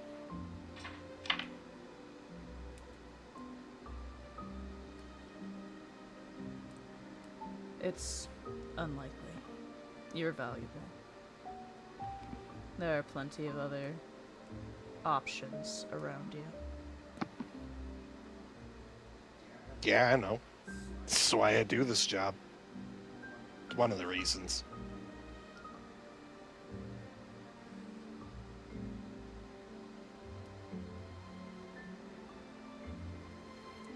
I know people like me are...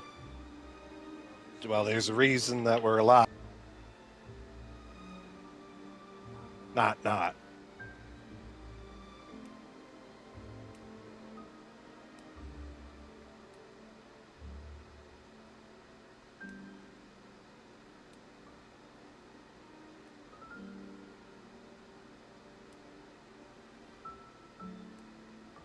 She glances at him again and then sighs and looks out the window.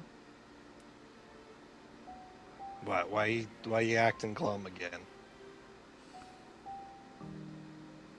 It's just funny how much you remind me of.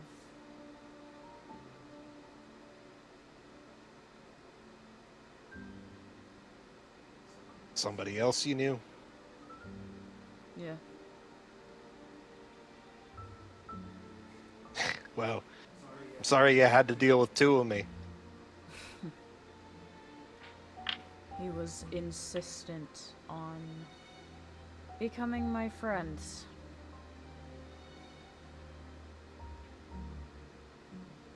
Yeah, well.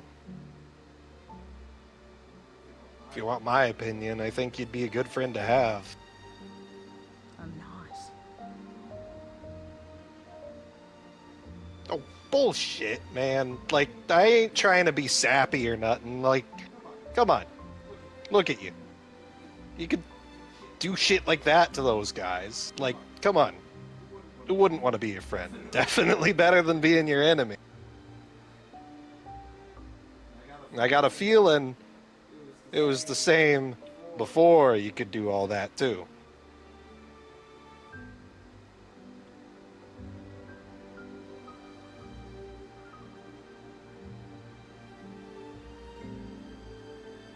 Yeah, I guess there was a time when people wanted to be around me.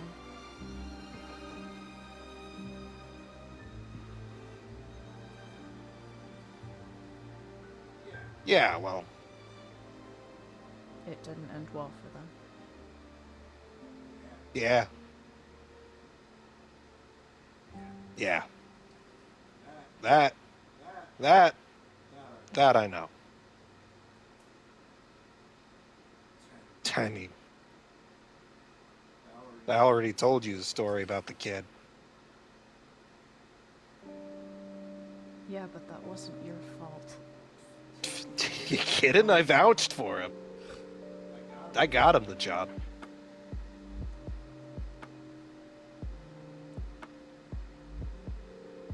But that was his own doing.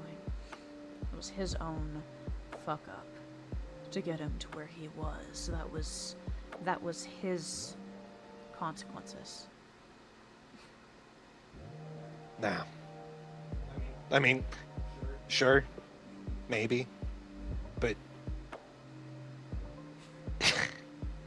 ain't nobody ever really... Nothing's ever really just your fault, you know? You know, the whole no man's an island thing? Well, that goes for fuck-ups, too. You can't blow yourself up and think, oh, nobody else is gonna get fucked up with you. Nah. I fucked up. I failed him.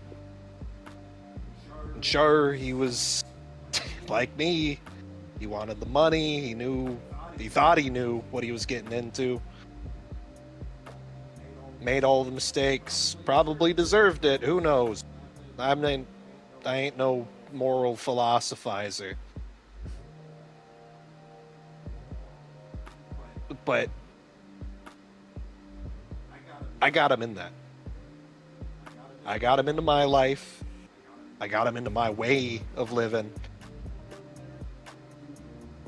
I guess I didn't impress on him enough what the stakes were, what the consequences were, what he might wind up having to do, and how that might affect him.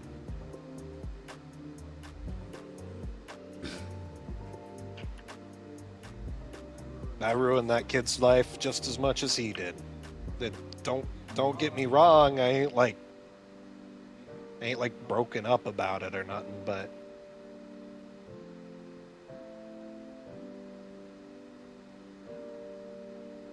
He goes silent for a long while. Avery gets the sense that last statement was a lie. Yeah, you don't even need to roll. Look, it's...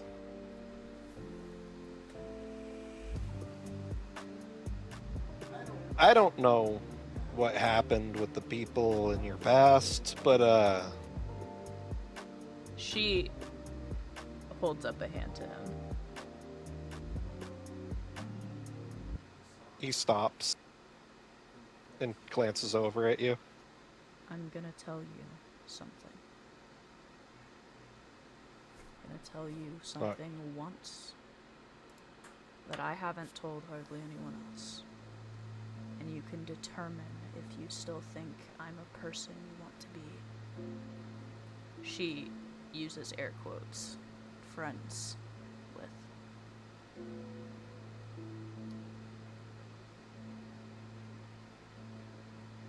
All right. Most people,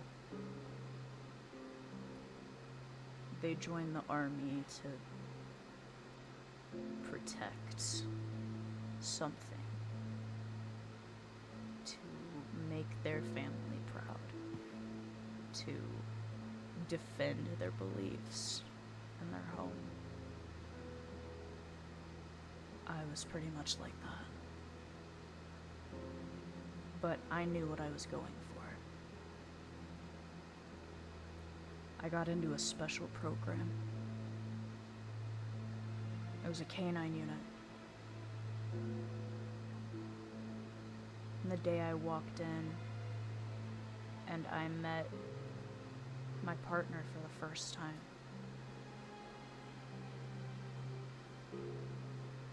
nothing else mattered after that point.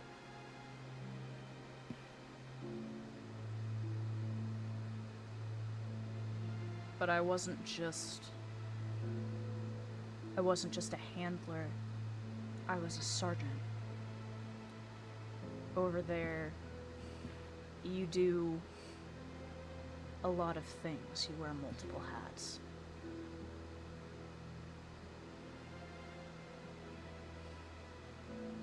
Sure, I was running Sultan, hell, he ran himself, but I had a crew under me. Me and my partner. We had this little competition going. See who could sniff out the most explosive devices and the most weapons that they were trying to hide. We were racking up numbers real good.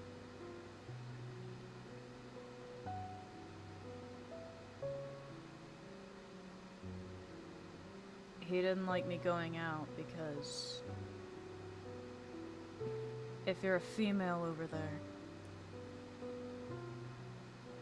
you have a target on your back. And if you're a canine handler, you have a target on your back. But if you're a female canine handler, well, it's like being the most wanted person. But we'd handled it for months. It was, dare I say, fun at times. And then one night, we get this distress call. Not the first time we've gone out after dark, but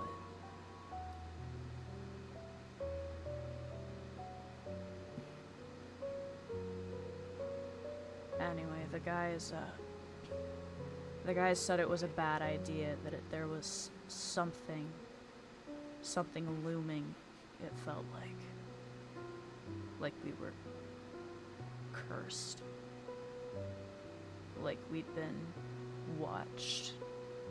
There was this tension over the group.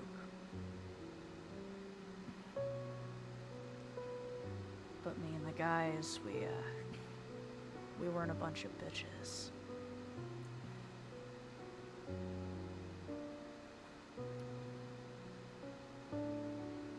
So my partner and his squad stayed back, and we kitted up. As we're getting ready to leave, we get stopped by command, and they tell us,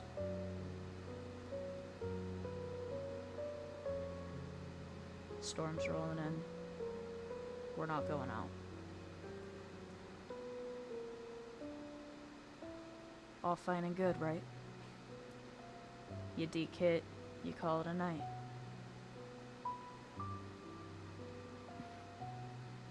Except we didn't.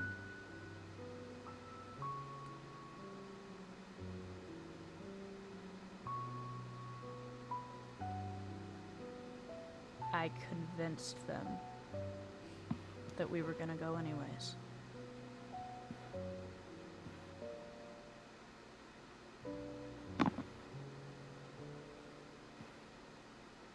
So we waited until the sun was down. We suited up.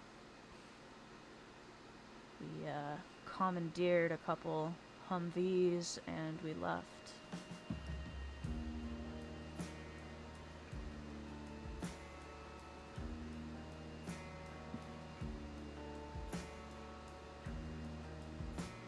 If I had listened to command as the acting sergeant,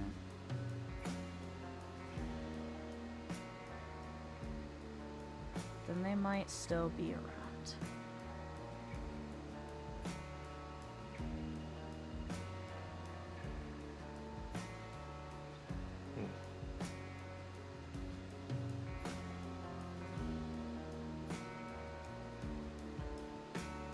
You know,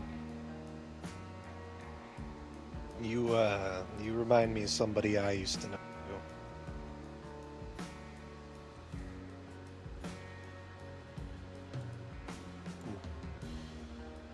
I don't know. I don't know what to say that could, well, there ain't nothing that can fix it. Shit goes sour.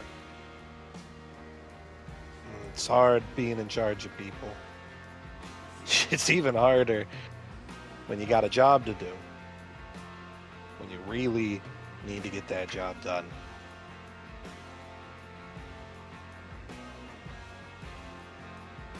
But, I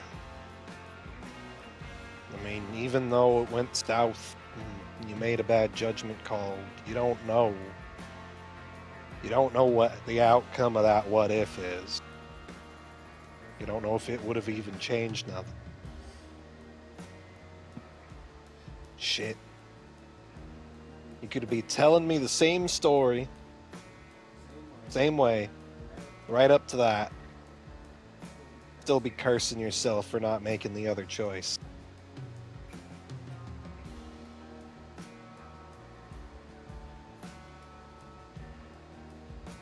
Who knows?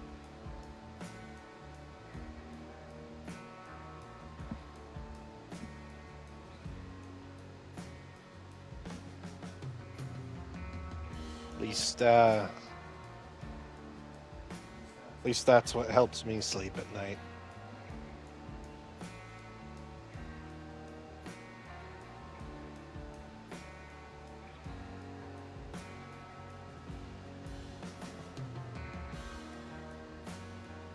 Sebastian, there is something wrong with me.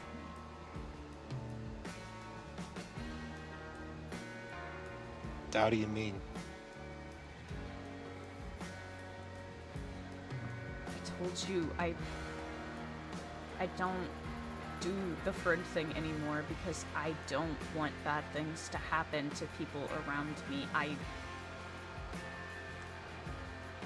I'm not just a walking pile of bad luck. I think there's a piece of Sultan that ended up inside of me somehow.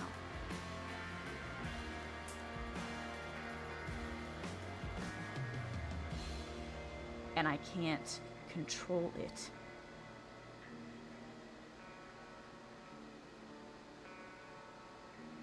How do you know it's him?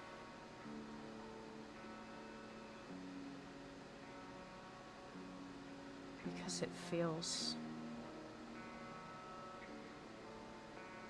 different.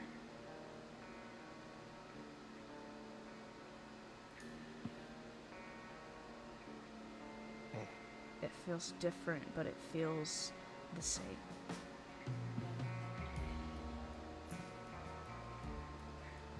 I don't know a damn thing about no ghost stuff or any of that shit. It didn't even dawn on me that none was a thing until I met my boss. And I still try to keep myself away from all of that as far as I can, but I do know people. I know there's more ways to be haunted than by just a ghost. I guess you gotta figure out if it's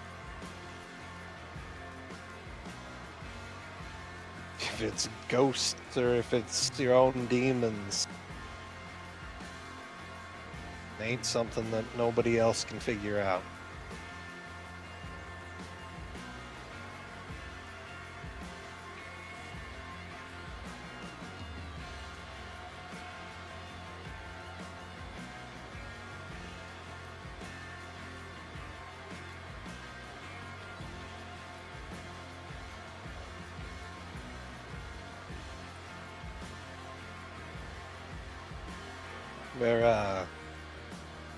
We're almost there.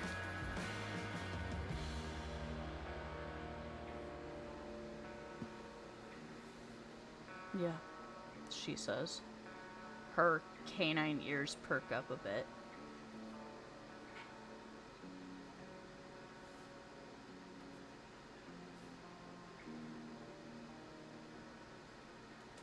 Can I ask you something kind of personal? Like we didn't just have the most personal conversation we could have possibly had. Hey, look, it's spilling your guts out's one thing. Just ask. Why, did you... I mean, you and your, lady friends seem to be real, hammer. So, I take it you, chose this.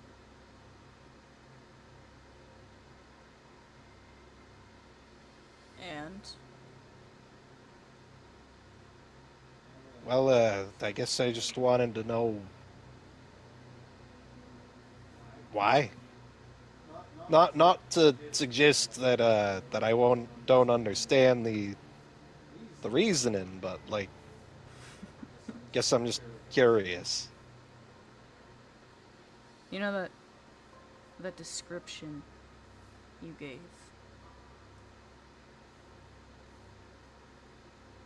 about how Vanitas's blood makes you feel. Yeah. Imagine that. But it doesn't come from an item or something that you can consume. It's a presence.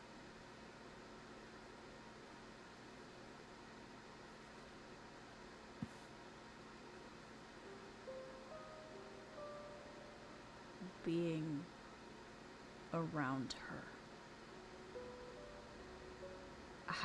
I've been with my fair share of girls. But just standing in her presence is intoxicating. and crippling. Like you would do anything to make sure that it never stops.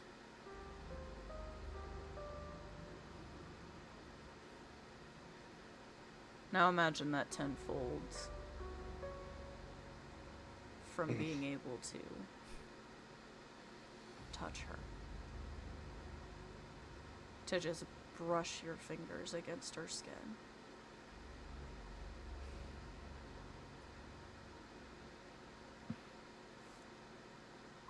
You think I could say no to that? I had nothing Eternal love. when I got back from the Corps, and they pieced me back together.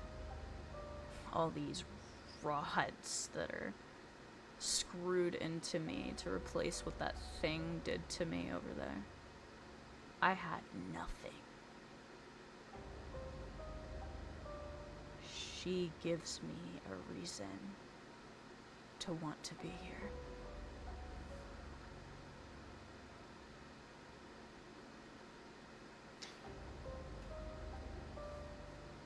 Eternal love's a much more noble reason than than I could ever give. I mean, the only reason I don't want, this is because I'd miss eating pastrami. She smiles a little. We're both just junkies in our own way. Yeah. I used to look down on him, until I realized everybody's basically a junkie. Just after different shit.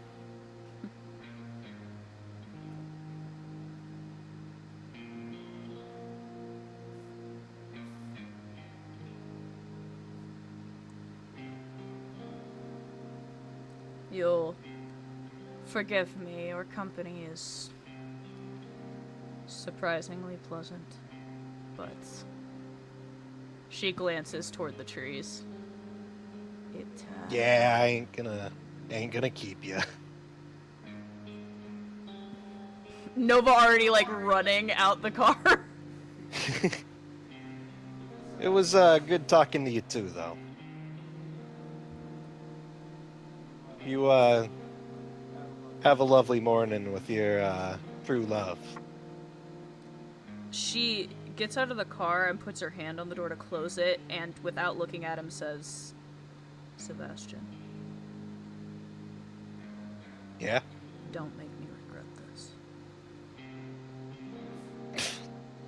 I'll do my best. I don't do friends. But I'll make an exception.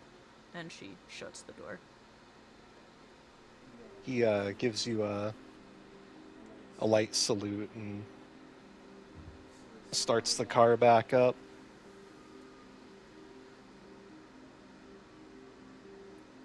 And you see him drive off down the dirt trail back towards civilization. Avery is literally just the I miss my wife meme right now.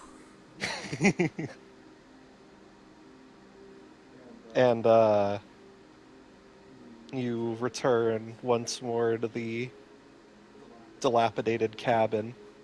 Do I have any issues getting back to said cabin, knowing what is going on?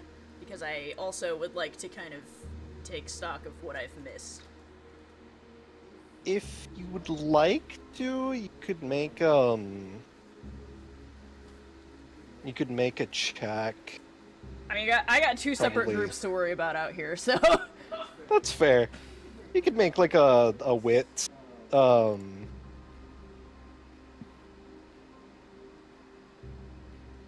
to think what would be the best. Like wits investigation, or you could use your Can I make an argument for, wits animal kin if Nova's Yeah. helping? Oh yeah, yeah. And you've I'm got gonna fuck this roll up, hold on.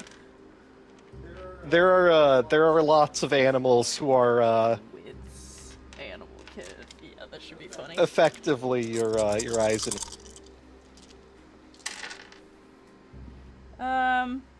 Okay, this should be. Oh no. Okay. oh. Hold on. Oh, for the love of God, this is bad. Oh, Oh no. what did you roll? Oh no. Hold on, What I have have you to done? sort. Oh, sweet Jesus.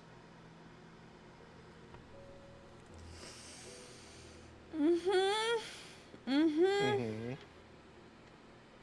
So here's the problem. Yeah. What's the, is it 6? I'm gonna say 5 because you're on a home field advantage. Yeah, I didn't pass. Also, I Hmm. critical failed on my hunger dice.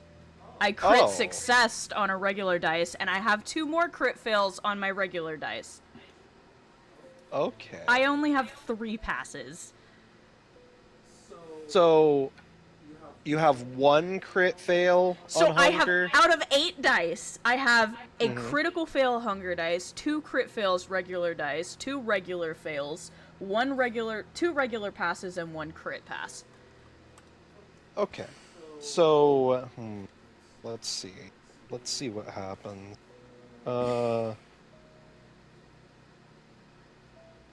This is bad. Mhm.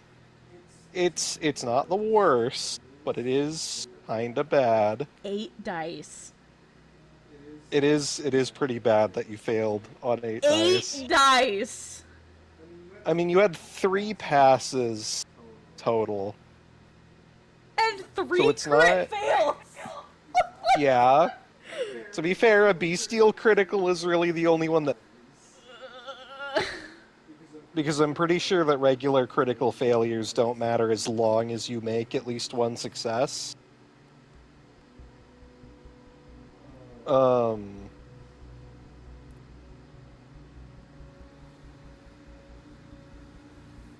Hang on. I feel like this is gonna turn into a confrontation with me and a bunch of poachers, or me and another problem, but here we go. Let's see. I do have that thing. That thing. The, the... What's it called? Despised? Mm-hmm.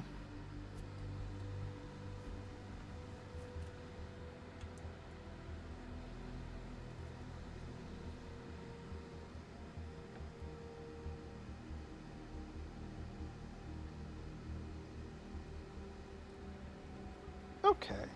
So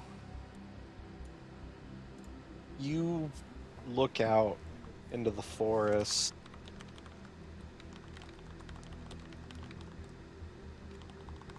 and try to attune yourself to the wildlife, to the space around you.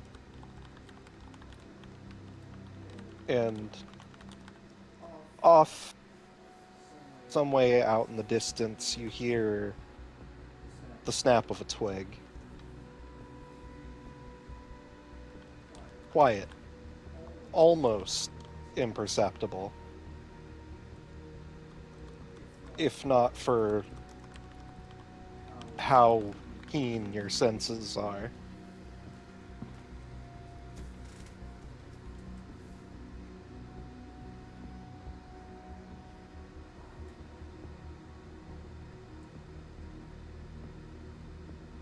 Avery and Nova are gonna halt. Yeah, Nova's staring directly in the... almost like a pointer dog, directly at the direction that the sound came from.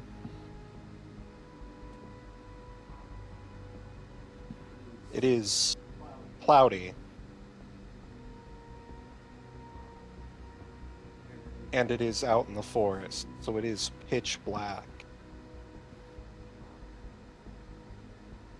You can see faintly. Probably better than anything that's out there. Can I I see anything? Would you like to? I'm gonna say what you. The only thing that you got from your check is that you heard that noise, and you've gauged that it's probably about a dozen yards from you. It's close, but it isn't right on top of you. Avery's gonna very carefully prowl towards it. Something If you would like. feels off to her. If you would like, you could make a dexterity stealth check. Dexterity stealth? I think I'm trying to remember where the. Yeah, stealth is the stat. Or you could make survival if you'd like. I wish I had known that before I rolled. Well, it's a 0. If you have a. Hang on. I have a 0 in you have- stealth. I have a 3 in survival. So go ahead and throw like 3 more dice. Okay. What's the check? It's going to be difficulty 6. Great. 3 passes, 3 fails. 1 crit pass.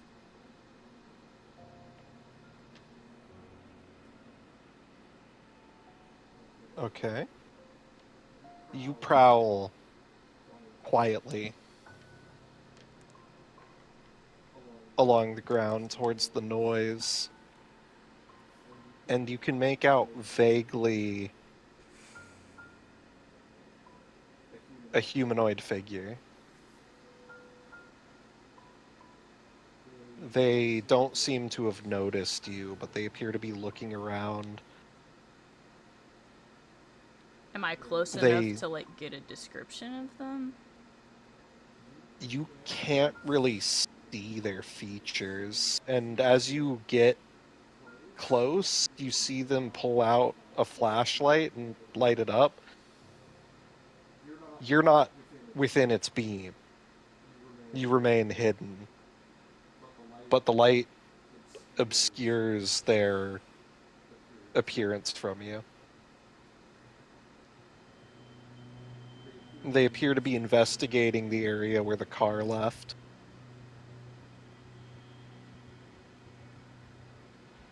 Avery is going to, with drawing her pistol and keeping a sturdy tree between her and it, say, well, I can't remember what the name of the park is. Mm-hmm. She's gonna say the county and then Ranger Service, make yourself known.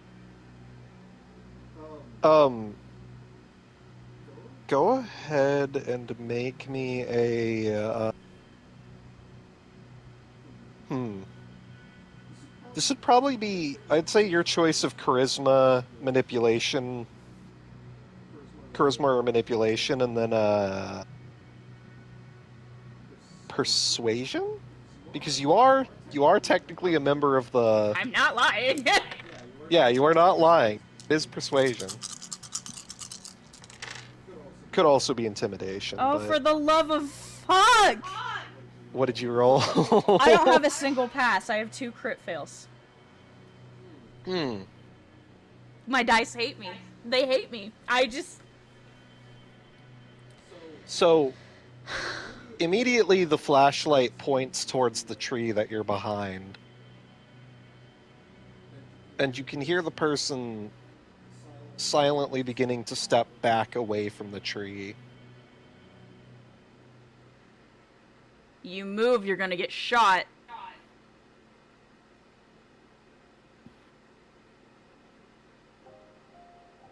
There's no reply. Avery's keeping her eyes on them.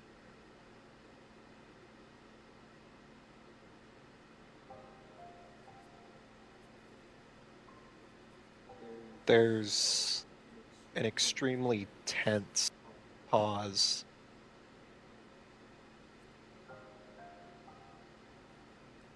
And then suddenly the flashlight hits the ground.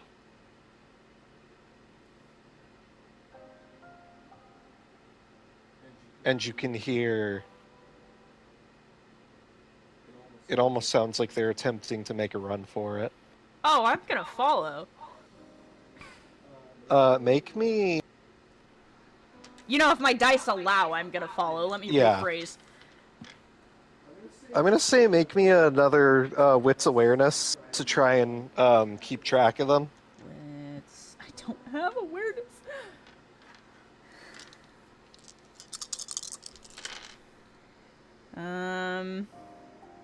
8, 6, 9, 2. Not bad. Let me see what they roll.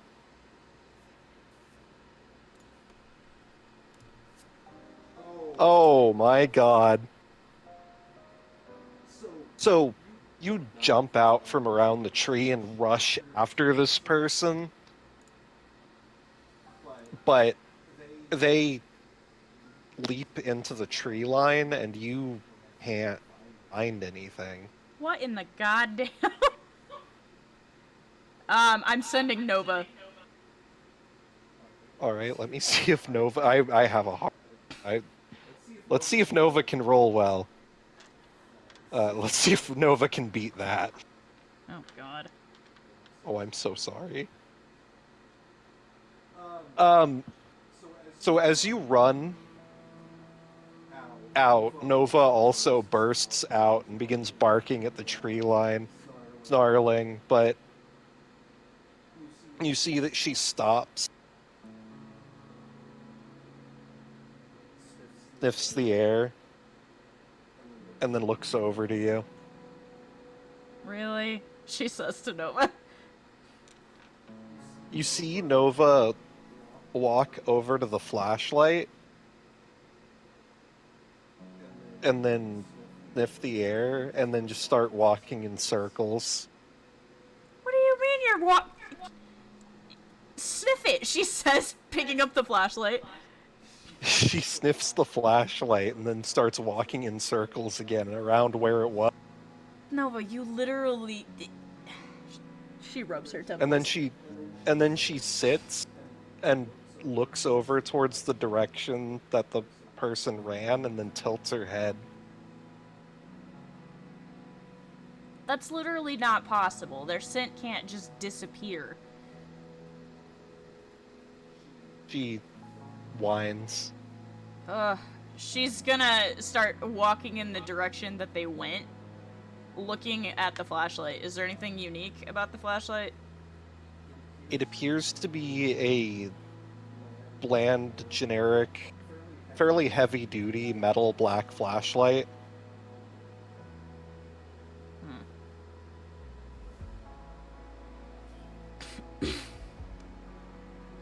Weird. Avery's gonna jog a ways in the direction that it disappeared and see if she can see anything strange.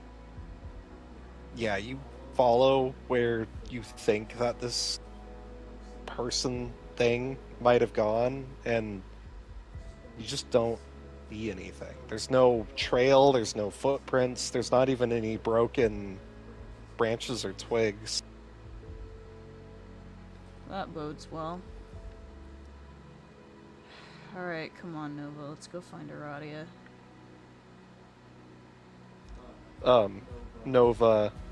Nova's ears perk up at the name, and she bounds off towards the cabin. Avery's gonna, still keeping an eye on the woods around her, follow. Eventually, you reach the dilapidated cabin. Does it look normal? It appears to be as it was when you last left it. Okay.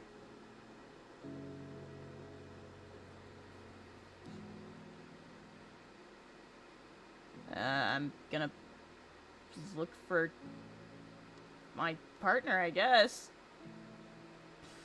Alright, you walk in through the front door, and you see Aradia appears to be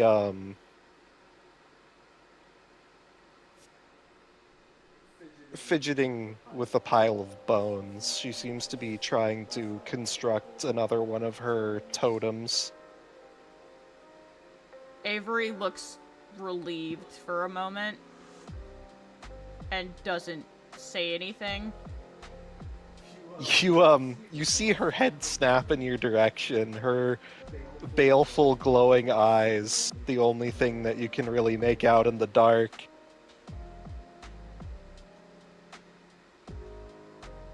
And she says, "You've returned." We have a problem. You see a look of concern crosses her face, and she says, "What do you mean?" There's someone in our territory. Was it a camper or... No. They moved too fast. I couldn't keep up with them. She That's- tosses the flashlight at Aradia's feet. She Weird that reached they would as- use a flashlight, but they could move like that. She reaches down and picks it up, examining it.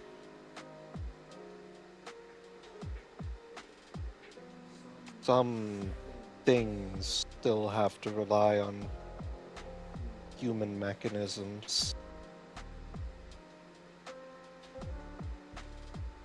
If this wasn't a human, Trust me.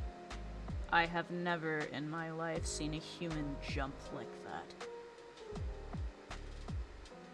And I've seen plenty of boys go through a ropes course.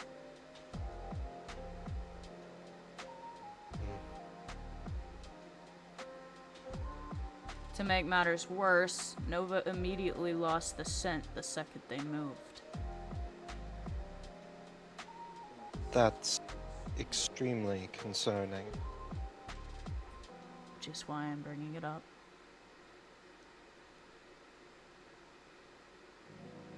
Did something happen while I was gone? Not here, no. I attended to some issues that, well, some tasks that I had to concern myself with, but so far, apart from this, it's been quiet here.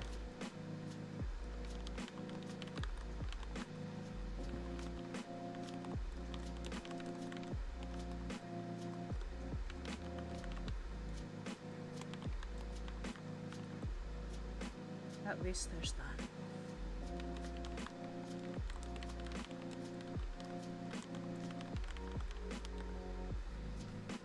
I'll have to see if I can keep some beast on patrol. And keep Don't. them closer. Don't worry yourself. I'll take care of it. And she turns for the door uncharacteristically. Do you not wish to talk about your quest? It was successful. The prince should be amused with his new toy.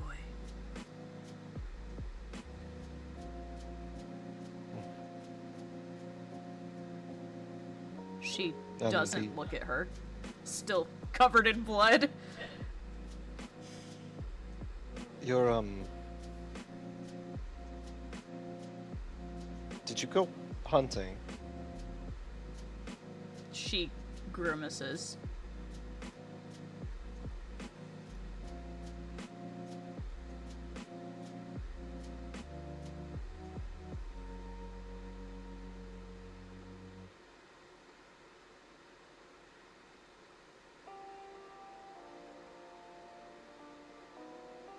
Something's troubling you.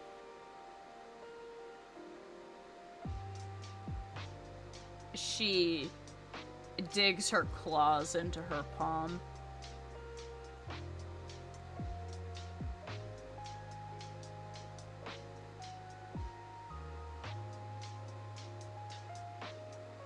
You can talk to me about it. You know that, right?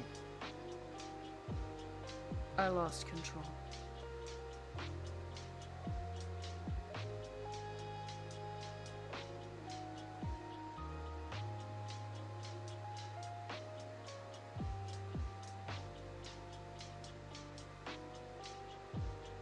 I have been on this earth for a very, very long time.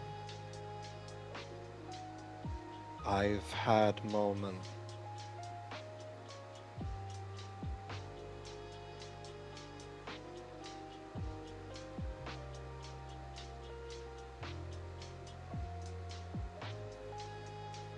What happened?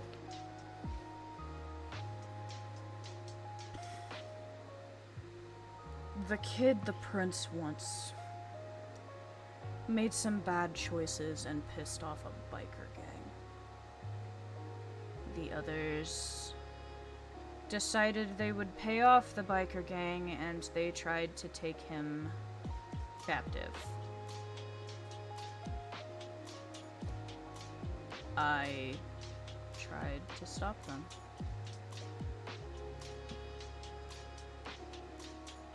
And you succeeded. No. No. I didn't. But I did kill several people.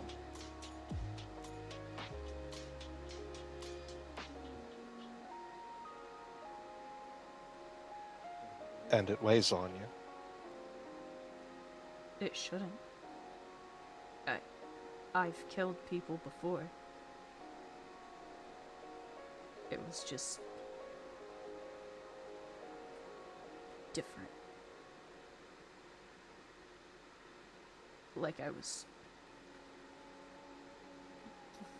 wasn't in control, like I was watching it happen while somebody else.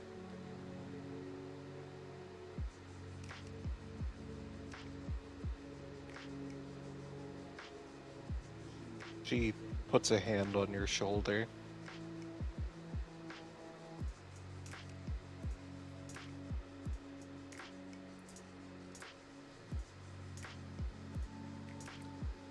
You've experienced the blood haze.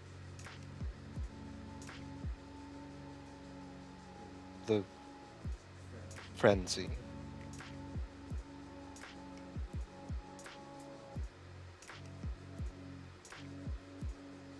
You were backed into a corner and you lashed out. Your instinct. The beast took hold.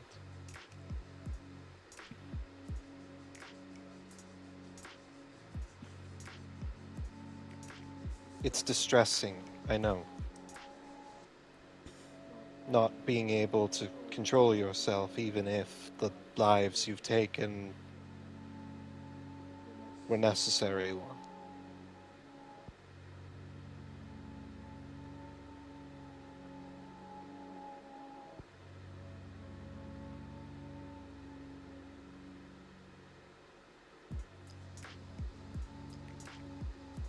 I shredded them, Aradia. Like there was nothing left.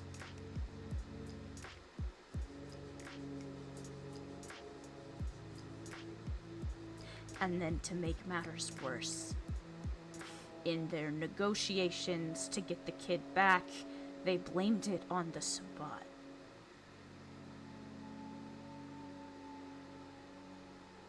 They believed you were the bot.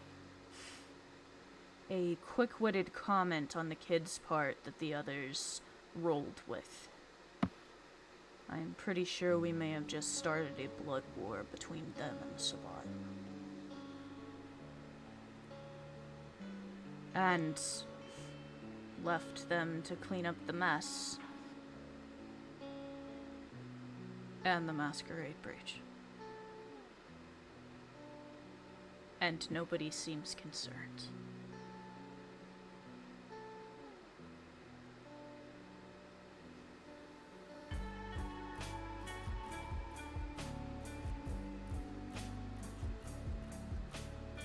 Then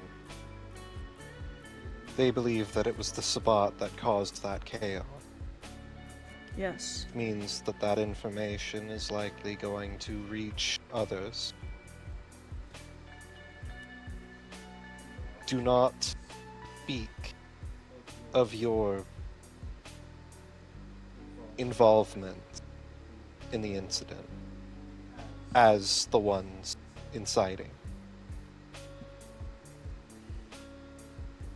The Sabbat and us have been at war for a long, long, long time. The worst But- part is they know me now. They know what I look like. And these, she says, gesturing to her ears. They're gonna know it wasn't somebody in the supply. If somebody sees me,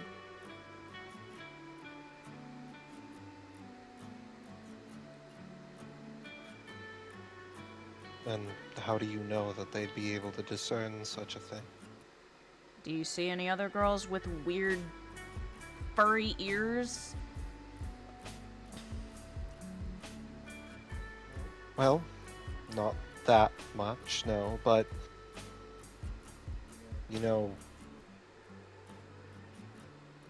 it was those in the Sabbat who brought this bloodline here.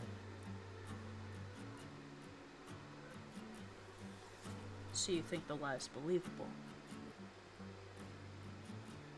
Believable enough. The prince certainly isn't going to want to believe that his new... What's the term? Gooses that lay gold have failed in their attempts to uphold the core tenets. If he believes that the Sabbat has attempted to interject themselves in their business, it will concern him, but it will not surprise him. But what are the repercussions? I'm unsure. The breach is going to draw living eyes. There are people who hunt us. They may not be able to know for certain right now, but they may start to gain their suspicion. These groups, they are powerful. They've existed since the old world, crossed the sea to here, and they have remained. This cannot happen again. Not here. Not for a long time. You will not be blamed for it, and you will not be punished for it. Hopefully. Vanitas mentioned something about a cleaning crew. I don't know if he went through with it, but Well, there is always going to be work done to keep it covered up. I'm doubtful that the common folk will believe that anything's, well, beyond the realm of their normality. For now. But this has become a festering wound. It may be treated, may be dressed, but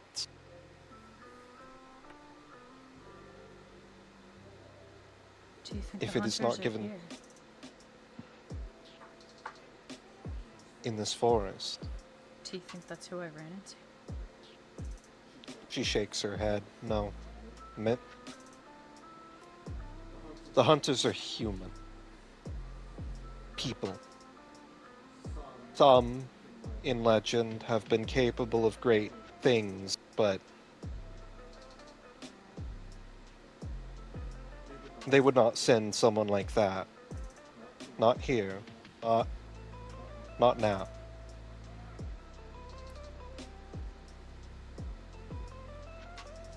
There are too many variables.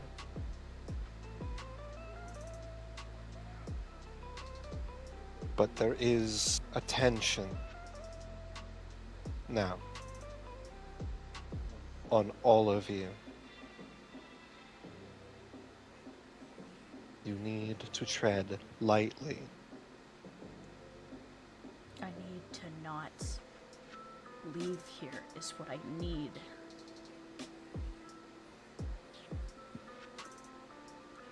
This is where I belong.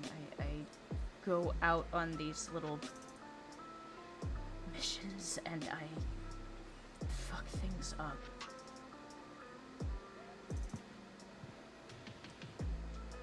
This is your first time. Mistakes happen.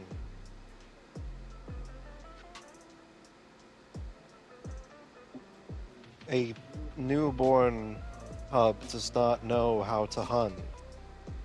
It must learn. Will stumble and fall, and there will be failures. But I'm not new to this line of work, Aradia.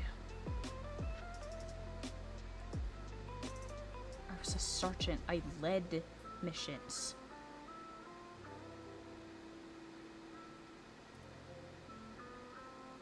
But this is not the same.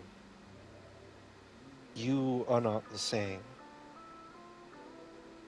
We have different struggles than the mortal.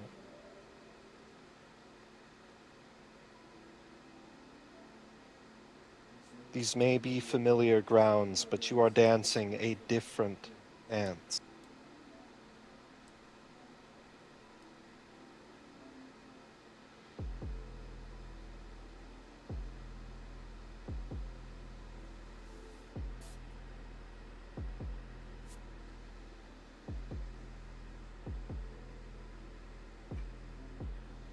Do not flagellate yourself.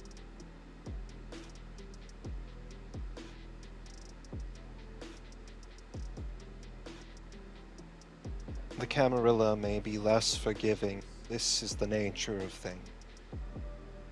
And for now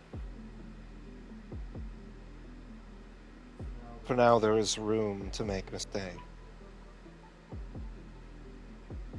So long as you learn.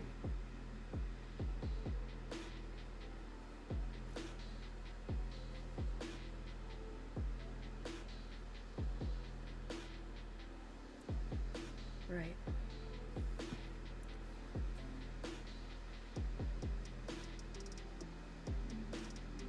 Her ears droop a bit, and she puts her hand on the door again. Are you going out? I should probably go patrol or something. The morning's light's almost here. I would like to have your company. Her fingers fall from the door.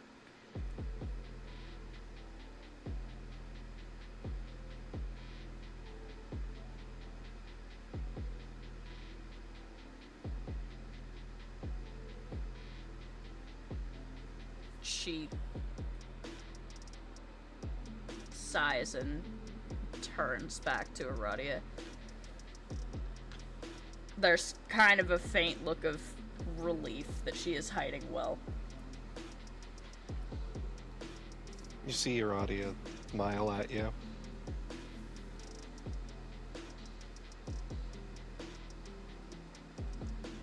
I missed you greatly.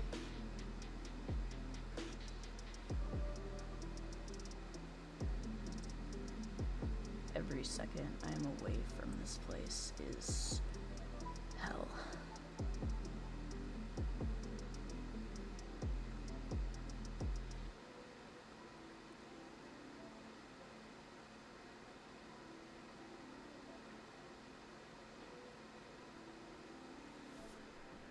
I'm just imagining as Nova, like, bull rushes the door and tackles her. Yeah. She stands almost statue still, being much sturdier than the hound. But it's almost in a delayed reaction. She reaches up and starts petting her.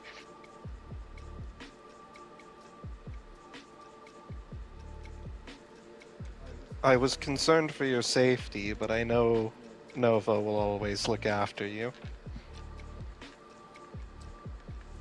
Yeah, Nova tore a guy's arm off, didn't you, girl? She started patting her. You trained her well. I try.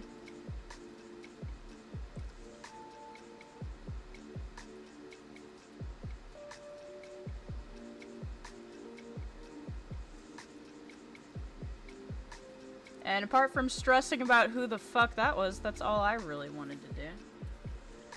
Alright. As you accompany your sire to her chamber, would you like to make your humanity test for me? Oh yeah, remind me how to do that? So you take a look at your humanity. It is the number of dots you have empty as the number of dice you're gonna roll. It's out of 10, right? Yes. So that would be 4. Because I have 6. And you have 2 stains, so you have to roll at least 2 successes. There's no bestials for this. Well, I have 2 successes. Nice. So you can remove all your stains.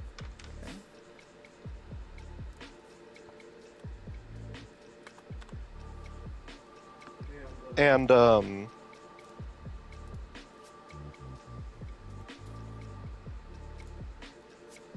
so you remove all your stains. Basically, you manage to retain your humanity and continue to feel the emotional impact of the horrible things that you did.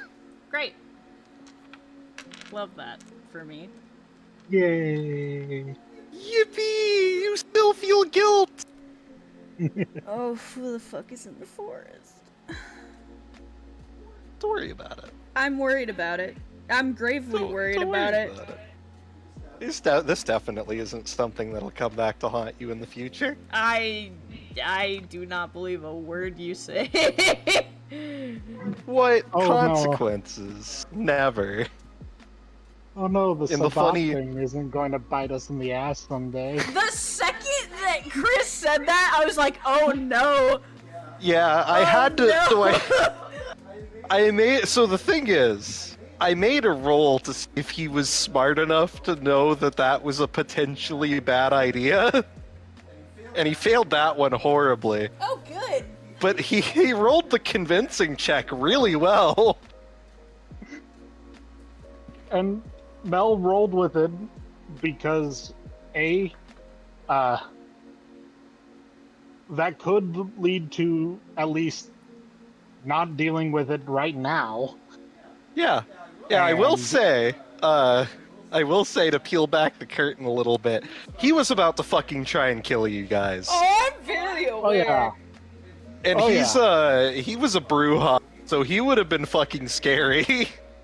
I was not keen on that fight, but I really thought that's what was gonna happen, so I was just waiting for it. Avery Yeah. was not in a headspace to try and be persuasive at that point. And Mel was starting to exhibit the ruthless trait of the Lasombra. So Oh yeah.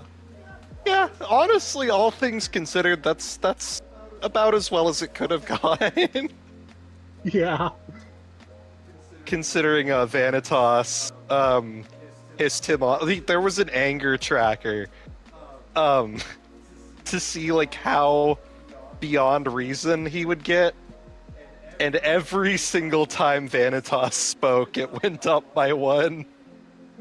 I was like wanting to interject, but at the same time, I was like, Avery's not gonna be much better right now with how she is. Mel had That's to fair. switch to doctor mode. Yeah. Yeah, you guys got through it. Yeah. You completed your mission and you didn't have any more masquerade breaks. Yeah.